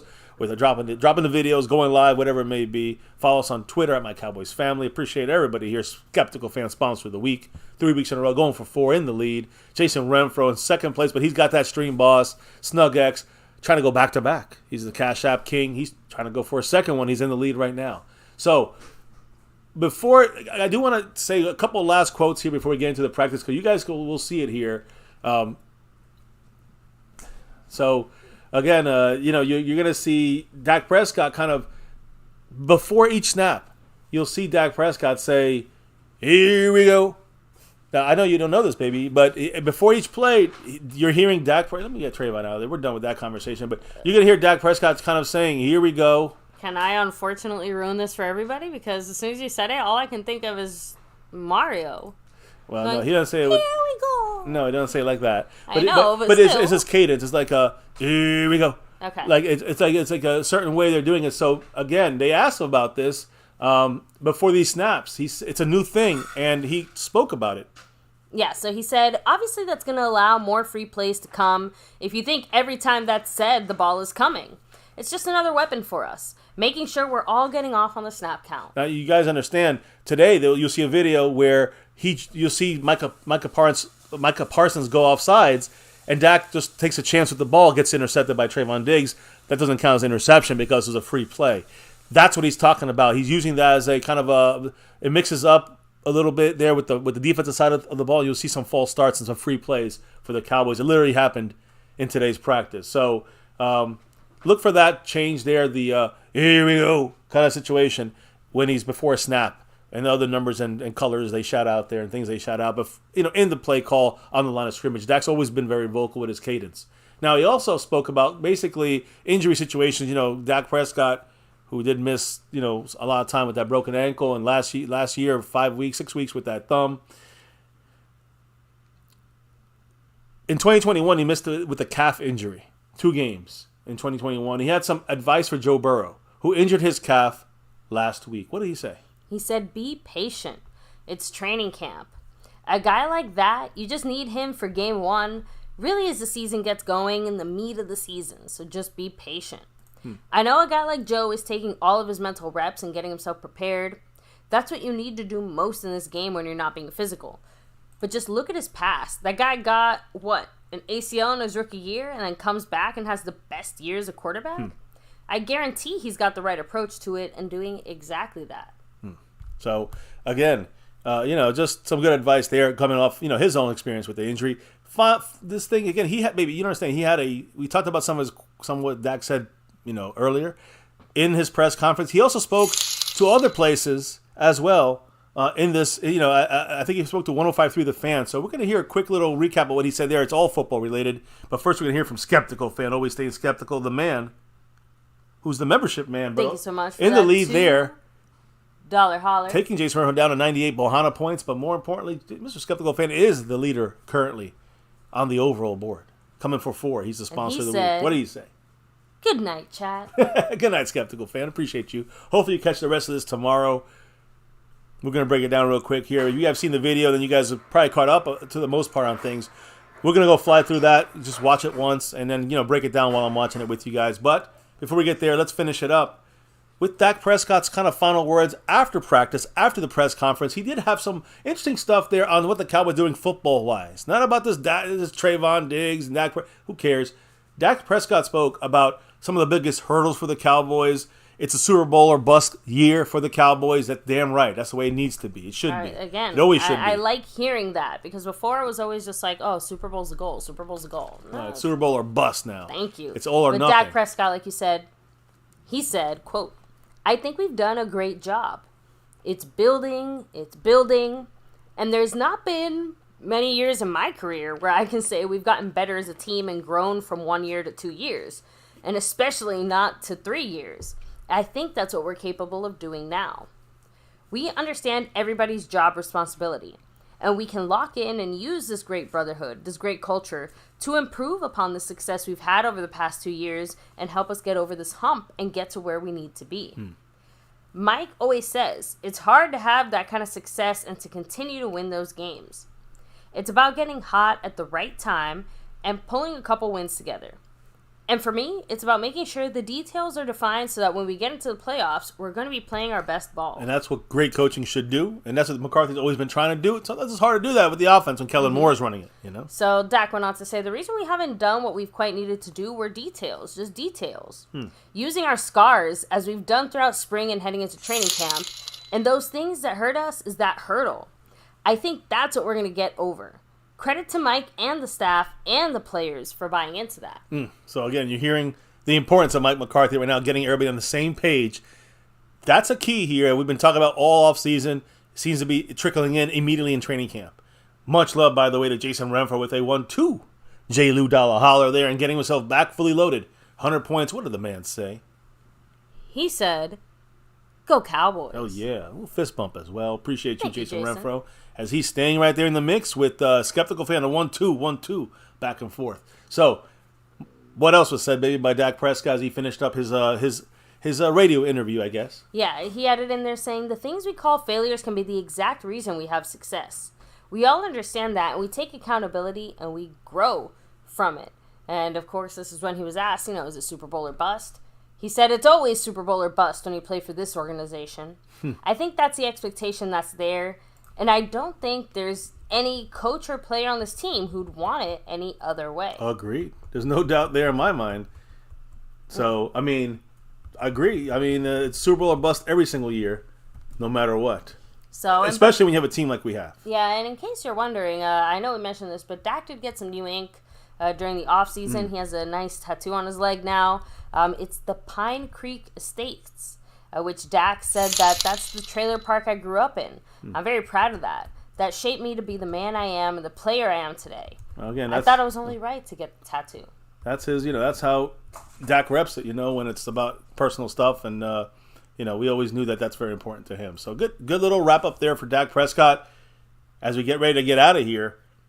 After I do a little training camp preview here. Mr. Mark Hovsepian dropping that 5 on it.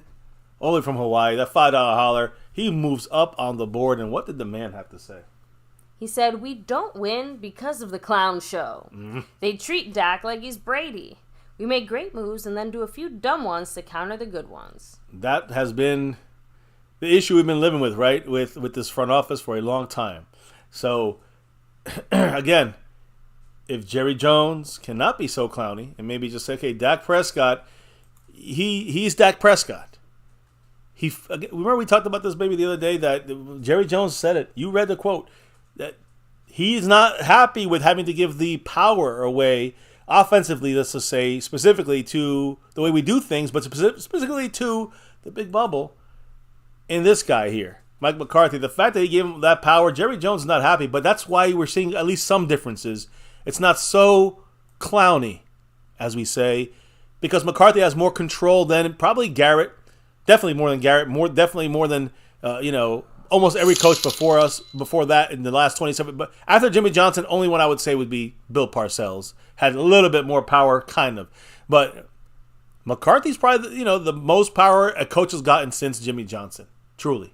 Jason Renfro with another 5 on it. Let me take the clown show off for a second because they pissed me off seeing that. We had a better offseason than usual. Still some clowny moves. And he can say that about the draft too, like Osiris Torrance. But we'll leave that in the bag right now. We got, again, appreciate the man, Mark Hovsepian, but we also got 5 on it by Jason Renfro, who's pushing for that first place spot. Keep it up and go Cowboys. We're trying to. Then we got a little bit more to discuss here when it comes to the video from today. But I just wanted to, just kind of get your last thoughts and any last comments from the chat about anything, baby. Let me see here. Let me roll back a little bit. Haley94 said, a good leader knows how to push the buttons of his team. Exactly. That goes with Dak, with Diggs, and McCarthy in a way, right? So I'm with you. I agree 100%. So now it's not easy because remember, it's we're talking about a 53-man roster. 50 however, how is it 53? 53, still? yeah, it's 53, but you have those options, a couple of I know. options. Ever since they added them, I feel like I always second guess myself when I talk about the 53 because I'm like, is it still 53? Yeah, still 53. That's funny. Anyway, so let me go ahead and read this. Yes, 5. Mark Hovsepian. Dollar holler. Hawaii Mark. Man, Mark. Aloha, brother. Appreciate you. Big the mahalo 5 on to it. you. What did the man say? We need a guard. And the second best one was there. Yes. And we get a tight end with a solid young guy. Issues with Pollard, and with the draft full of good running backs, and we get a gadget running back. Listen, I like Deuce. I know what, he's to me a Darren Sproles, but to me, the guard situation is going to be the big one there, because I look at Darnell Washington from Georgia. You guys remember we discussed this yesterday. Darnell Washington is out there on the blocking drills, just destroying TJ Watt. Destroying him on the blocking drills. Remember in the draft, the guy who was injured? It wasn't Luke Schoonmaker. It was Darnell Washington. And everyone passed on him, and we're talking about a 6'8" tight end who's an offensive lineman that's athletic for an offensive lineman. He's a tight end, but he's as big as an offensive lineman. But he's agile, he's athletic, and he's a pretty difficult target to defend, and who's always known as a 6 offensive lineman. That would have been the pick for me in the 3rd round. And no offense to Overshown, I'm just saying the Cowboys could have passed on Schoonmaker, get your offensive lineman Osiris Torrance, and you get your tight end with Darnell Washington, who's blowing it up over there. And by the way, not injured. By the way, who's injured on our team? The guy who wasn't injured, Luke Schoonmaker in the draft. See why I'm pissed? And I see why Mark's pissed. We're on the same page here, brother. Trust me. I'm see me here jumping around. I'm going to put the video on here. We'll never get to it. You guys can enjoy it with me here. This day 6 video. Now look, all the quarterbacks here, they all missed. That's why you have practice, all right? But let me just talk about a couple of things that went down in practice, in my opinion here, guys. First and foremost, injury-wise. Injury update, not much to change. Luckily, and thank goodness, Sam Williams was back at practice in the walkthrough yesterday. Israel Mukuamu was back in the walkthrough yesterday. They weren't necessarily doing a lot here, but they are more involved, which is a good sign going forward. Even Luke Schoonmaker. You'll see him in this video. He's in pads. He's running around out there, guys. He's running routes. That's a great sign for Luke Schoonmaker. We got to get him out there, right? This is a 40 to 60% snap guy, according to Mike McCarthy. A big part of Mike McCarthy's plan. So we need to see this man, Schoonmaker, in there. Good news there. Now, this is not good news. The kicking was horrific. That's Brandon Aubrey missing horribly. Kicker update. Both Tristan Vizcaino and Brandon Aubrey. There's a drop by Deuce Vaughn, and then a recovery by Kelvin Joseph. Really horrible defensive. Not special teams great, but defensive. Training camp's horrible for him. And you can see some special teams here as Jason Renfro drops that 5 on it, and he said, "Drop the mic." Appreciate you, the great Jason Renfro, getting closer to a skeptical fan, Mark Hovsepian, growing up on that board. I'm going to reflip this here so you guys can see it, because I kind of going back to the discussion here. But appreciate you, Jason. Much love, as he's back to a fully loaded 100 points, as we see the quarterbacks missing the boxes here again. But I do want to say here, guys, Tristan Vizcaino, you're going to see him kicking. You're not going to see him. You're going to see Brandon Aubrey from USFL miss horribly there. Now, they both went 5 of 7, both kickers today. 5 of 7. Vizcaino, the guy who's the placeholder over the summer, he missed from 41 yards. He went left, and he missed from 45 yards and went right. He missed from both sides. Aubrey, who you saw him miss here, he missed from 44 yards and 45 yards, both to the right. In 3 days, Brandon Aubrey is 19 for 24, and Tristan Vizcaino is 18 of 24. They suck. We got some shitty kickers right now, guys. They both suck. Here's Brandon Aubrey, missing from 44. And missing bad. They both went right with him. He's an accurate kicker, supposedly. I guess when the lights come on, when the NFL lights come on, I guess not so many lights on. Deuce, I think Kevontae Turpin will be the returner here, in my humble opinion, for the Dallas Cowboys. It's going to be Turpin time. He looked a lot better. You'll see it on some of these returns. There's Mark Hovsepian dropping that $2 holler. Much love the big Mark right there. As Big Deuce takes this as loose on the kickoff. You'll see Turpin here taking a couple back, and some good blocking by Overshown on the special team side. Sam Williams, actually, he does some special team work here as well. So keep an eye out for that in these next couple of clips. But Mark Hovsepian said, "How do you use a second rounder for a part-time player?" Clown show. Shit, we use a second rounder for a no-time player, Kelvin Joseph. He's a special teams player, and he's a second rounder, It hurts me to say that, but that's the case. Big Mark, appreciate you, man. And I'm with you. We're on the same team here. Same damn team. Look at this overshown blocking Sam Williams, frustrating Sam Williams. It's good to see Sam Williams back in the field, right, guys? One of the guys I'm sorry, that's Devin Harper. That's not Sam Williams. Here's some receiver routes, some drills. First, it's just a little knockdown, flick off there. You'll see all the guys go through this drill here in a minute. So much love there, Mark. And yes, I agree 1,000%. That's the thing we're gonna see Schoonmaker. Let's see what kind of usage he gets, because yeah, you're right. 40 to 60% is part time. It's not acceptable. Facts right there. So here you're seeing the receivers going through their thing. I talked about the kickers. It's horrible. I don't like it. This is where we need. I see Zerline making 250-yarders and a 45-yarder tonight. The fuck? He's doing that against. He's making them against. He's making them for the Jets the last 2 years, 3 years. He couldn't make it with us like that. I don't like it. Here you're seeing again, Linda Wells, who's really all about blocking as a tight end coach, coaching up these guys on blocking. I love Ferguson's hit. He's a good blocker. Maybe he's gonna be a great blocker eventually. Boom, motherfucker. Woo! I love it. That's the block there from Ferguson. Here's linebacker drills, staying low, hitting the bag or whatever, hitting the sled, and then they gotta knock this ball down. Watch, they gotta knock the ball back. It's quick reaction time. I don't know. I like they're not just doing one drill. They're doing 3 drills in one, which I didn't see this a lot last year. It's a new kind of day here in camp for the Cowboys with McCarthy running things. So, where was I at? Injuries. Simi Fehoko, guys. He had that contusion in his leg. Returned to practice in this. He actually caught a touchdown. You'll see it in the Mojo moments. He missed Tuesday's padded practice. He suffered the quad contusion in a collision on Monday with linebacker Leighton Vander Esch. So this practice, guys, was mainly about run stopping, about run the ball, run stop, more than in the past. Here you see some defensive line drills, Alarcon involved in this. You see the other guys coming around, wrapping around here. But just keep an eye on this, guys. Cowboys defensive line, according to McCarthy, the deepest he's ever had. So anyways, this practice, though, was about stopping the run, about running the ball. It's more about runs and throws. Yesterday, Dak threw 48 passes on Tuesday. I'm sorry, not yesterday, but in the last padded practice. Today, it was only 20 attempted throws by Dak today. And the 7-on-7 and team drills, he went 13 completions of 20 attempts. And he threw a second interception in 3 passes. It was incomplete. There was no interceptions. It was dead play. By the way, if you're wondering, that's number 89, Luke Schoonmaker, guys. I'm sorry, 86. The rookie who has not hit the field, but that means he's got the pads on, he's running around. It's closer now. Schoonmaker will be on that field, I think, Saturday. How you like that? Saturday, if not then definitely Monday. Schoonmaker's about to be back on that field. So we're going to see it, Mark. We're going to see it. Now you're seeing here some drills here, one-on-one coverage. Some Jalen Brooks, 83, the 7th round pick. I love him. Here you're seeing some defense on this play here. Watch Dak hit Gallup against Trayvon Diggs, touchdown Cowboys. Gallup with the touchdown. Here's Brandon Cooks. You guys, just his quickness, his twitch, his ability to he never drops the ball. This guy looks it all in.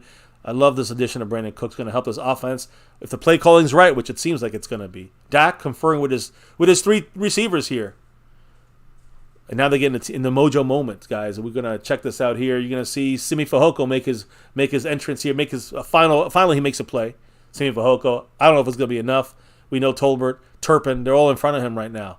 This is not the Mojo moment. This is the defensive moments here. And here you're seeing some Tolbert involved. You're going to see some Dak Prescott actually throws a pick here. And this is just the 5-on-7s. It's just a little practice. But Nashawn Wright gets the pick there. Here's a close-up of it. Boom. Could have been a better throw by Dak. And then the rest, you can see Cooper Rush, I think, throwing a couple of these. One to Tony Pollard, which looks fantastic. Got to love it, though. Across the board, the Cowboys. There's Turpin. Turpin time. He's getting involved here in the offense. I love it. I love to see it. You're going to see here Tony Pollard hollering with a beautiful catch over the defender. Nice pass, actually, there by old Cooper Rush. Boom. That's beautiful. So, again, Dak was not intercepted, like I said. It was Trayvon Diggs' play was a dead ball play, and Micah Parsons was offsides. You'll see that. Here's the Mojo moments, guys. It was all about rolling out and throwing it to the end zone. Much love, Jason Renfro, with that $2 holler. Incompletion, by the way, there to Peyton Hendershot. But not an incompletion from Mr. Jason Renfro. He said, we want a Super Bowl, not a clown show. Go Cowboys. Hell yeah, you know it, Jason. Appreciate you. He's back up to 100 points, fully loaded. Dak rolling out. It's a scramble drill on purpose. And there he gets an incompletion. There you'll see from the backside, you'll see Wanye Thomas, number 30, knocking the ball out of Ferguson's hands. So right now you see 2 tight end attempts there. Now what about the third time? Who are we going to go for here? CeeDee Lamb on a quickie. DaRon Bland in the house against CeeDee Lamb. Boom. So good job by DaRon Bland. And then the fourth Mojo moment here. And, again, it's a little work here from Simi Fehoko against Nashawn Wright. And he makes a nice catch, but, he's looking for the 6th receiver spot right now, Simi, it looks like. He's dropping. So at least he made something happen there. And the last Mojo moment, which, again, oh, my goodness. That looked like, that looked like, it looks like he was held by Tyron Smith. But either way, Micah Parsons is taking it a lot easier, isn't it? When it comes to attacking the quarterback, attacking the play. There's some running plays there. You see Tony Pollard going down the field. I'm going to say this. You're going to see this on our. There's Ronald. I think that's Ronald Jones, right, number 32. You're going to see. I think Rico Dowdle's involved here in a couple of plays as well. There you go. There's Dowdle, I think. Micah making the play in the backfield. That's a tackle for loss by Micah Parsons. I mean, killing it right there. Whew, yeah, Micah is a non-stop. And then there's LVE ripping after the play. These are going to be 2 guys involved fully. Now here's little Deuce Vaughn, who again plays called dead. He got touched, but it took about 7 yards to touch him. And he's a little man that has big heart. I think you're going to see him, if used right, Darren Sproles like, and and not Marcus Jones-Drew, but again MGD like. So lesser usage of him, So we'll see. I'm excited about that. Here's another view of this run. He would have probably been down there, tackled and down, but you got to get underneath him. It's going to be tough. A little Deuce Vaughn. Well, here's what LVE pops him right there. Ow. And Jason Renfro with that love dropped through the gifted membership as he makes another stop. 808 Cowboys 77 gets the gifted membership by the man Jason Renfro. Much love to you, bro. And congrats to 808 Cowboy. Enjoy those emojis, the navy blue crew. You got a place here. You guys are the best. Bowing down. I'll update the board in a minute, but I just wanted to kind of keep running through this because you saw CeeDee Lamb there on that run, that jet sweep. Damone Clark shut it downtown. Julie Brown, and here Dak, just talking a little shit, right? We gotta talk about the shit talking portion of things. There you go. I mean, there's definitely Dak's always doing this stuff, and that's what's great about this back and forth with these guys. So now, look, Dak dumps it down to Deuce Vaughn, gets himself about 7-10 yards more. I mean, that's a lot of yards there from the little man. And here's Turpin, goes a little low and outside, gets the ball snuck in there, and they're doing some different kind of drills. Back on the other side of the field, Dak looking around, rolls out. Now, trying to find somebody, drops it down to Peyton Hendershot. Being used a lot in this game here, as you can tell. Hendershot's getting multiple usages here. Now here's CeeDee Lamb. I think it's CeeDee Lamb, a quick throw to him in the flats. It looks like they're down the field a little bit. And if you look at this here, 808 Cowboy with a $2 holler. Much love to him, who's now part of the membership, right? This whole month you get to chill in there and enjoy it with us. As we go into the season, you're going to want more and more and more. Different views here of this play that Dak throws to CeeDee Lamb. Woof. Nice move there. Good catch. Good gain. And much love to 808 Cowboy. He said, Schoonmaker, Overshown, Eric Scott, Deuce, love the picks. Dallas Cowboys for life. Just got to see a little bit more from some of those guys, like Schoonmaker, right? But, hey, I'm with you. I think we're building on this going forward. But we want an offensive lineman. That's the big thing I kind of want in there, maybe instead of Schoonmaker. But, hey, we'll see how that goes. Dak looking great. This play looked great, right? Except what was going on? Micah Parsons had the sack. But he's learning to stay off now, Dak Prescott. But you guys understand why that play looked great until you see it from the other angle? It's a sack. Now, this play looks great because Dak hit it in between 3 guys. And that's a nice catch there to CeeDee Lamb to end the positives of offense. Now we're going to see, a little bit more offense with Cooper Rush. And then we're going to get to the defensive positives. Much love, by the way, 808 Cowboy. Much love, Jason Renfro, getting that membership over there. We got some guys here like Moreno Cropper. You're going to see guys in here that's, maybe not even utilized that much. Like, here you see a nice play action by Cooper Rush and then dumps it down the field. Can't tell who that is right now, but you guys probably let me know. You guys check it out. And again, more Cooper Rush work here. I think this is Jalen Brooks out of the end zone. What a hit. Boom. good job there for the hit, but a better job by Jalen Brooks, 7th round pick for that catch. He's a quick little glimpse of that hit again. And you'll see some of the, you get a little more defense here in the mix. By the way, you didn't see this now. You'll see it in the bonus footage. A little scuffle going on in this video, but you didn't see Matthew Farniok. Yeah, Matt Farniok, the backup center, maybe the backup guard. Him and Dak Prescott were not able to get the exchanges from center right. In a 3-play span, there were 2 fumbles. So after practice, both of them worked out for an extra 10 minutes, 15 minutes of just doing snaps. Now here we're looking at the defense taking over. You saw Micah Parsons against Tyron Smith. Here, Tyron Smith holds Micah. Here, Micah just beats that. I mean, Micah's dominating. Here's Mozzie Smith. See him right there, 58, taking Asim Richards and flinging him. Again, I don't like the penalty, but it'll probably be off a defensive penalty. Here's a nice stop here by Dante Fowler playing the edge. Here's a nice stop by Jabril Cox. Boom.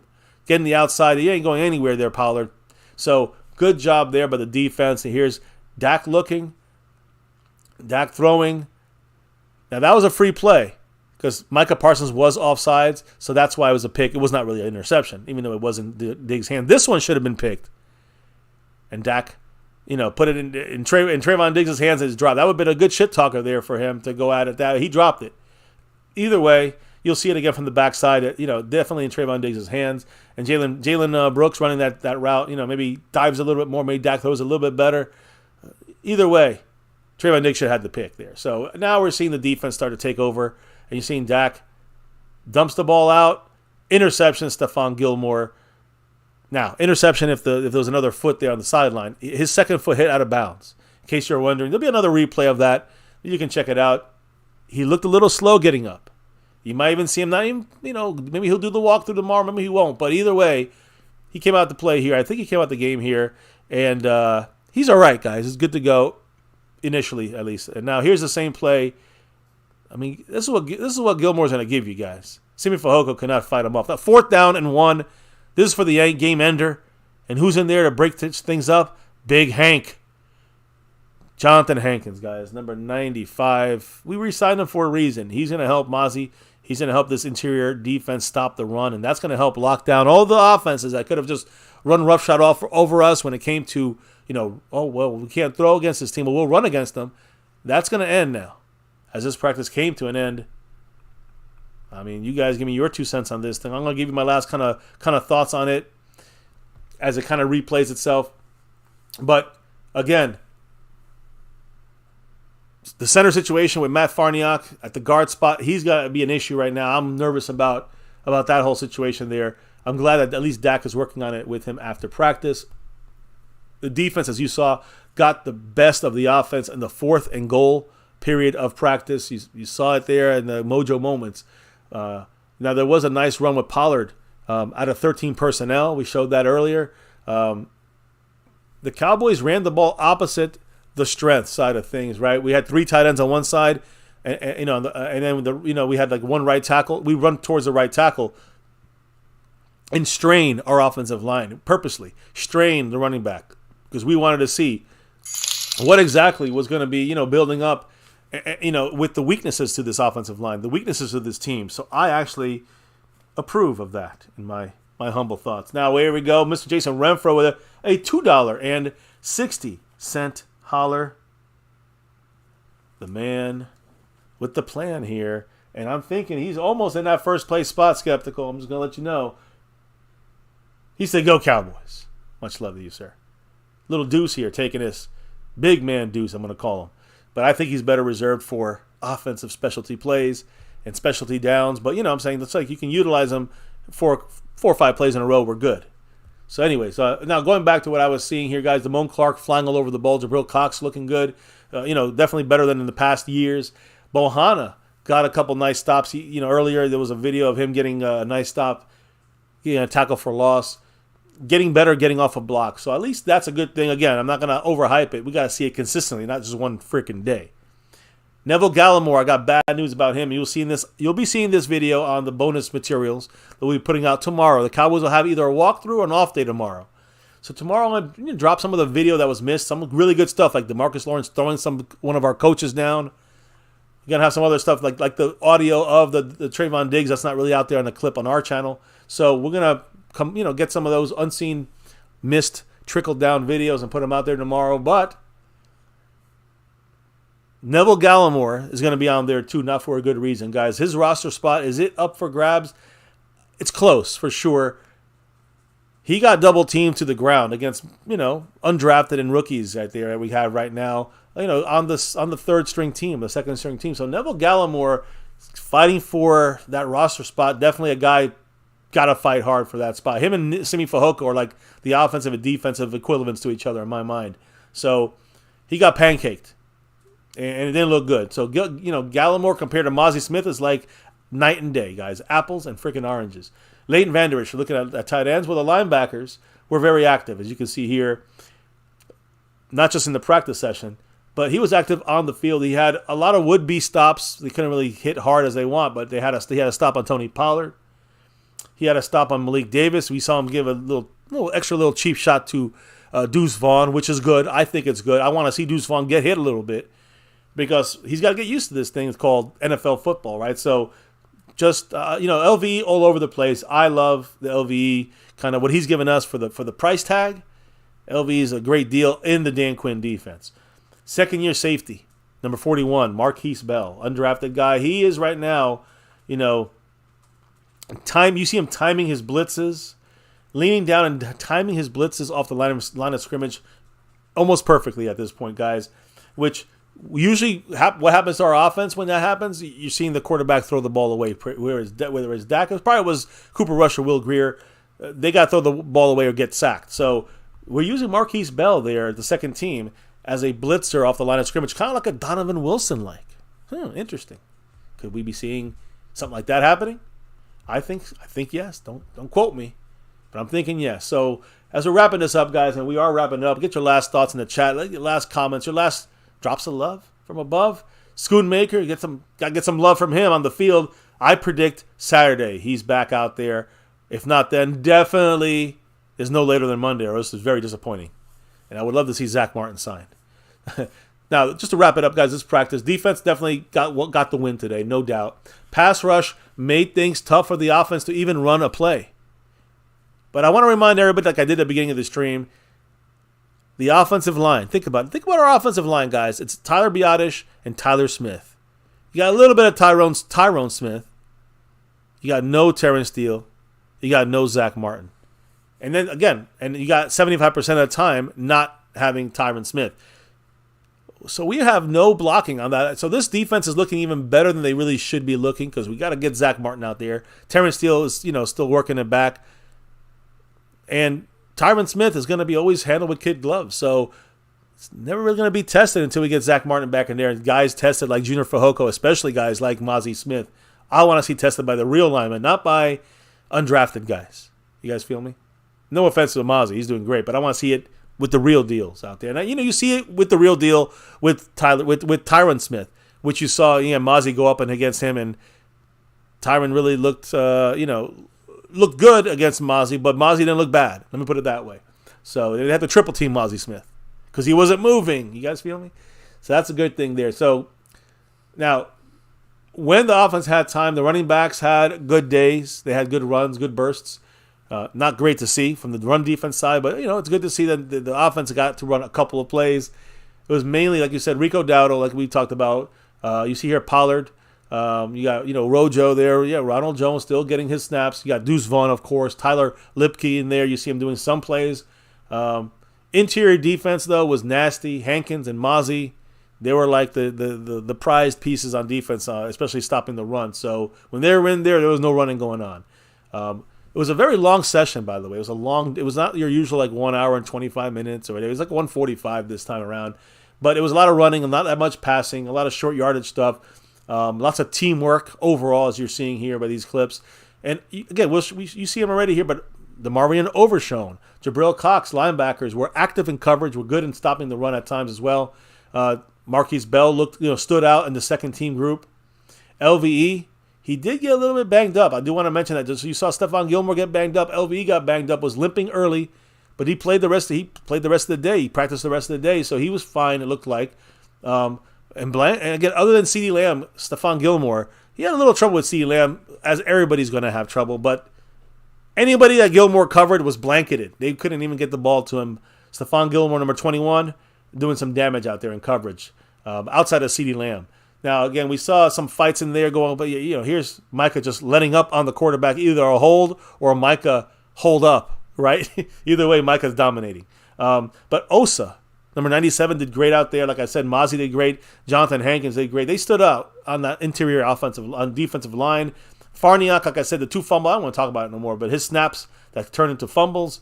Got to get better on the quarterback exchange with Dak, who, again, if I want to be real about it, Farniok was also playing a lot today, so in practice at the first team. And that's why Tyler Biadasz, was getting a little bit of a break. We had 4 guys that were backups in there on their offensive line. So, of course, the defensive line is going to dominate us. Jabril Cox, like I said, in coverage versus running backs. Specialized right there. I would say watch for number 14 to be in there on passing downs and covering the running back who's in the backfield on those passing downs. 3rd and 14, you got a running back there, Dalvin Cook, Jabril Cox to be in coverage. That's a great matchup there for the Cowboys with a specialized player like Jabril Cox. Look for that. Dak's moving really well in the field. The best he's probably looked since that ankle surgery, moving around. He had to scramble a couple of times. Defensive backs, though, locking shit down. They are strong back there. Coverage, Diggs, Gilmore, Deron Bland. All these guys looking great out there. I love to see it, the success across the board. I hear a lot of people saying we have a shitty training camp. I don't think so. I think we're having a stellar training camp, learning a lot about our team. Still need a couple pieces to come back. Zach Martin, Luke Schoonmaker. We got Jordan Lewis still working out to get back on things. But look, I don't think I remember seeing a Dallas Cowboy training camp this early being this all on the same page, this consistently successful, whether on defense or offense. So I think the defense is because of Dan Quinn. Most of the guys are the same. The guys fitting in there fit right in. I think that's the main reason on defense. The offense is because of Mike McCarthy. And maybe a little bit Dak Prescott, but mainly Mike McCarthy. He's got the scheme to get these guys together and make the team one on offense. Jason Renfro making this run at the number 1 spot with the 5 on it. He said, more love in the Cash App. So let's go Cowboys now and forever.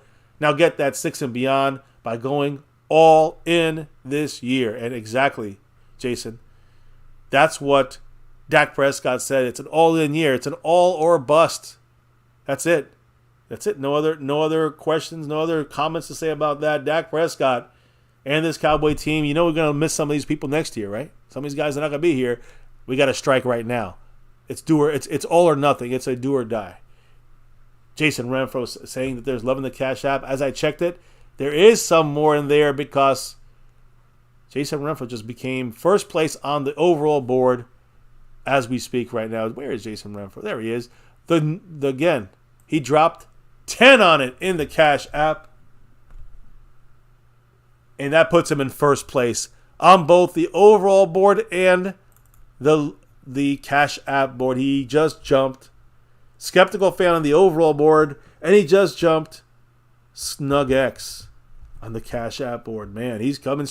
He's going strong. He's going like our Cowboy team in training camp right now. Jason's going for it all, and he's in first place. So he's more like, it looks like skeptical fans are offense, and Jason Renfro's our defense currently on the overall board. Now, I will say this.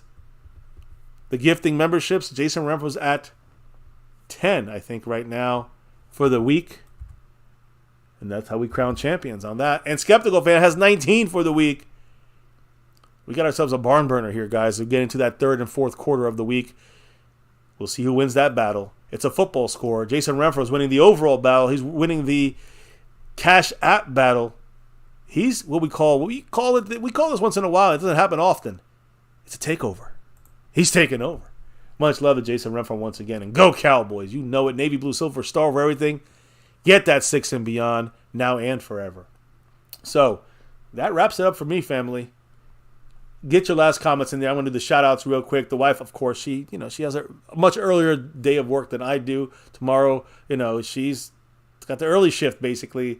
And her job, my job, I get like that midday shift. So it's a lot easier for me to do my job. It's also at home, so I can, I actually sometimes do it through my insomnia at night. little insight there from your boy here, MCF, so I can shorten my work days and do these little MCF. If you see our schedule, you'd see like, how do you guys do this? But yeah, I fit it in there, guys. So does the wife, and we get family time, we got work time, we got lifetime, fun time, we got Cowboy family time too. So it's fun, guys. I love it. You guys are loving it. We're all loving this as we get ready for 2023 and this team going forward. I cannot wait. Let me do the last couple of shout-outs here to the family in the chat. Starting with Lost in Translation Podcast. Stephen White, James Herr, 808 Cowboy 77. Bruce got the Toxic Juice. Choctaw Montana 808. Asmodeus representing it all the way from Memphis. We got Thomas Garrett also in Memphis. Thomas Garrett Jr., the Superior Garrett. You got, who else we got in here? Mark Hovsepian, all the way from Hawaii. You know the representative. He's got the all-time sponsor of the week in a streak record, 15 in a row. I can't believe it. Haley 94 Weir in the house. Appreciate you always, sir. Jamar Chasen hanging with the family. Jason Renfro, of course. You know Jason's always in that house. Orlando Rodriguez, much love from South Texas. Daniel Berry Sports Highlights, another DB, another OG on here with us. Thank you all, guys. Yeah, I know, I'm with you. We need to sign a kicker. Trust me, Orlando. I agree some more. Jason Renfro, Skeptical Fan. Don't forget the man staying skeptical. Who's running the boards right now, right? Ice Tippler, welcome to the membership crew there. Scorpio in the house. We'll see. I don't know, Scorpio. I'm going to try to do a little of my work for tomorrow. And, maybe I'll squeeze in a little bit of late night poker there with Cowboys Mosh and the crew over there. We'll see. Maybe Scorpio. We'll see. I'll be a little busy, though, trying to get some work done. So tomorrow, I can kind of do some MCF stuff in between the work day. You know what I mean, guys? It's a crazy schedule. The good thing, I do kind of control my hours. So I do have a basic set of hours I have to kind of be around, but I got this, guys. Don't worry. That's why we do these MCF streams at the time we do, because we got to live life the rest of the day. We hope you guys enjoy this on the replays, the ones that do watch it there. We hope you guys enjoy the interaction, the MCF interaction, the MCF experience here, as I call it here on My Cowboys Family. And we appreciate every single person involved in this, whether it's the comments, drops of love from above, the thoughts you guys bring to the table, the support you guys bring, whether it's through membership stuff, of course, gifting like Jason Renfro or Skeptical Fan, guys like Skeptical, who also, and the Lunatic that, had raffles and stuff that they've sent to us, man. Mark Hovsepian sending, coffee and shot glasses and so much more. Guys, not even words to say how appreciative we are of each and every one of you guys that help that channel out in any of these ways I mentioned. On my shirt, we got 5, but we got to get that 6 and beyond. Thank you all, guys. Good night, Rolando, Scorpio, Thomas Garrett. I'm sorry, yes. Thomas Garrett's from Nashville. I think that Asmodeus is Memphis. I'm sorry. I appreciate it. I apologize. A lot of people from Tennessee that rep that star, so I do apologize. There you go, Thomas Garrett. Appreciate you. Scorpio, 5, soon to be 6. That's what I hope. I want to take care of that shirt, say got 6, and say we want 7 and beyond. Good night, Jason. Everybody, truly can't do this without you guys. Hit that thumbs up, that like button, the subscribe button. If you haven't already subbed up to the channel, we're about to hit the 24,000 mark. And can't do this without you guys. Total sharing of this, love and support here, getting the word out. Just thank you from the family here, guys. The wife and I, the kids, and everybody. And of course, we always will do this from now to the day from the birth to death. For me, guys, is rep that star over everything. Seabass in the house. Yes, appreciate you guys. As it comes to a close here, we'll be back tomorrow for some more on a again relaxing. I guess you could say relaxing Fan Friday.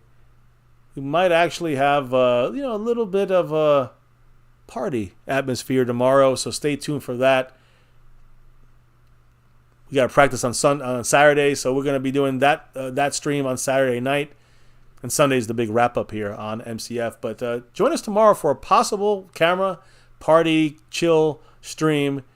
This will be our last chance to do it before we really get rolling here going forward, because we won't have the time. And the Cowboys will be, we'll have a lot of stuff for the Cowboys to do on the weekly. So, yeah, this is our last chance. Guys, thank you again. I'm hoping we can do the simulation, Scorpio. YouTube said we can't do that. Can you believe that? So we got to get written permission from Madden. From EA Sports. I don't know. It's crazy shit. I don't know how Maybe I have to record it. Maybe I'll do a simulation and record it, and then I'll post it. Maybe I'll edit it down and talk over it. And I don't know, guys. It's going to be different because YouTube said that's one of the violations they said we did. So I don't even know with them anymore. I'm pissed off, but I don't want to risk it with them. They always find something. So, by the way, one last thing here I got to say. I never did this earlier. The star level membership crew, guys. They get nightly shout outs. And look, we almost missed it, but we didn't miss it. Let me shout them out. All the way from Australia, Lincoln Kane, LC. You got Mary Alvarez back in that star level. You got, of course, Dwayne Broussard in the house. They're the top dog. You got Andy Pocht. Jumped back into it for the first time since we got our membership stuff back. And then the ballers here, guys. Jason Renfro and Skeptical Fan. Yes, that's our star level member crew right now in the house. And there's some bonus things and perks there. You haven't even seen the descriptions when it comes to the star level membership, guys. The monthly jersey raffle. Hell yeah, guys. Star level membership and the over everything. This is a higher membership there. No one's in that one, but those are the groups that are in the memberships right now. We got 6 people in there, so you got 1 out of 6 chance every month to win a sewn and stitched jersey, Cowboys Mosh, great quality. We got like 30 of them between myself, the wife, and the kids. We have 30 of these jerseys, over 30 of them. My mother has one of these. So, fantastic stuff. And yes, the winner gets a choice of about 30 different names, styles, legends, old school, new school, you know. Thank you all for being here with us on My Cowboys Family once again.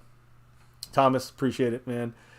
Yeah, I know. EA Sports all messed up. Guys, have a good night out there. Before we can officially drop out for the night, the wife already dropped out, but, she was still saying these words, no matter the Go Cowboys. But here, why do we do what we do every single day and night on YouTube, talking about our Dallas Cowboys? It's about that navy blue, that silver too, and that star over everything. Win, lose, or draw, good, bad, or ugly. Here, we're always going to represent that star over everything. And here on YouTube for now, into our 7th year, but 6 strong years into our 7th year and beyond. So we need the Cowboys to get to, right? Yeah, here on YouTube, guys, on My Cowboys Family, never forget the number one thing here, now, and forever. As always, go Cowboys! Let's get that 6 and beyond. And guys, thank you for dropping your knowledge in the chat all night long. Keeps us going, keeps the discussions going. And it's great to hear what your thoughts are on our team. Also, cannot do this without the drops of love from above. For as long as we do it for, we'd have to, I'm just saying, guys, you guys really do get this thing going for the good hour and a half, 2 hours, whatever it is, a night if it needs to be. We're here repping it, discussing it. Now, guys, big shout-outs to Dwayne Broussard, Snug X, Jason Renfro, Skeptical Fan, Mark Hovsepian, and 808 Cowboys. 77, which I'll pop you up on there. You'll see your name up there tomorrow. All those people right there I just shouted out dropped some love in some shape, form, or fashion tonight on the stream or today, sometime earlier. So again, thank you all for the love and support on all fronts. On that note, all good things must come to an end. And now the stream must come to an end. We reload tomorrow for another one here on My Cowboys Family. Never forget, before we can drop out of here for the night, we got to drop the beat. Never as good as the wife does it, but hey, I tried my best. Guys, thank you all for repping it here. That star over everything, the discussions, I love it. Remind those Eagle fans a little bit of, mathematical fact. No matter where you are on this earth, planet, universe, 5 is always greater than 1. Yes, Eagle fans, that's a fact. Please cry. Eagles cry. Guys, have a good one here. Another Cowboys chat in the books. Training camp day 6. We got to the bottom of the bad words between Trayvon Diggs and Dak Prescott. That's resolved. For those that never played football or competition of any sort. Mozzie looking great out there. Deuce Vaughn, doing his thing. The defense, Micah, and that defense right there on the right side. Always ready. The lion is hungry, guys. We're hungry for that 6 and beyond. Here on MCF, it's always about that navy blue, silver too, star over everything. Never, ever forget the number one thing right here, My Cowboys Family. Much love to everyone in the house, every single person. That's the number one thing here, guys. Much love to everyone. We'll see you back here tomorrow for the Fan Friday special. Maybe cameras on, party mode. We'll see. Thank you on that, guys. Hopefully we'll see you guys. Have a good night, guys. Stay safe. Peace. And never, ever forget, hit the like, subscribe, and the notification bell. But never, ever forget, go Cowboys!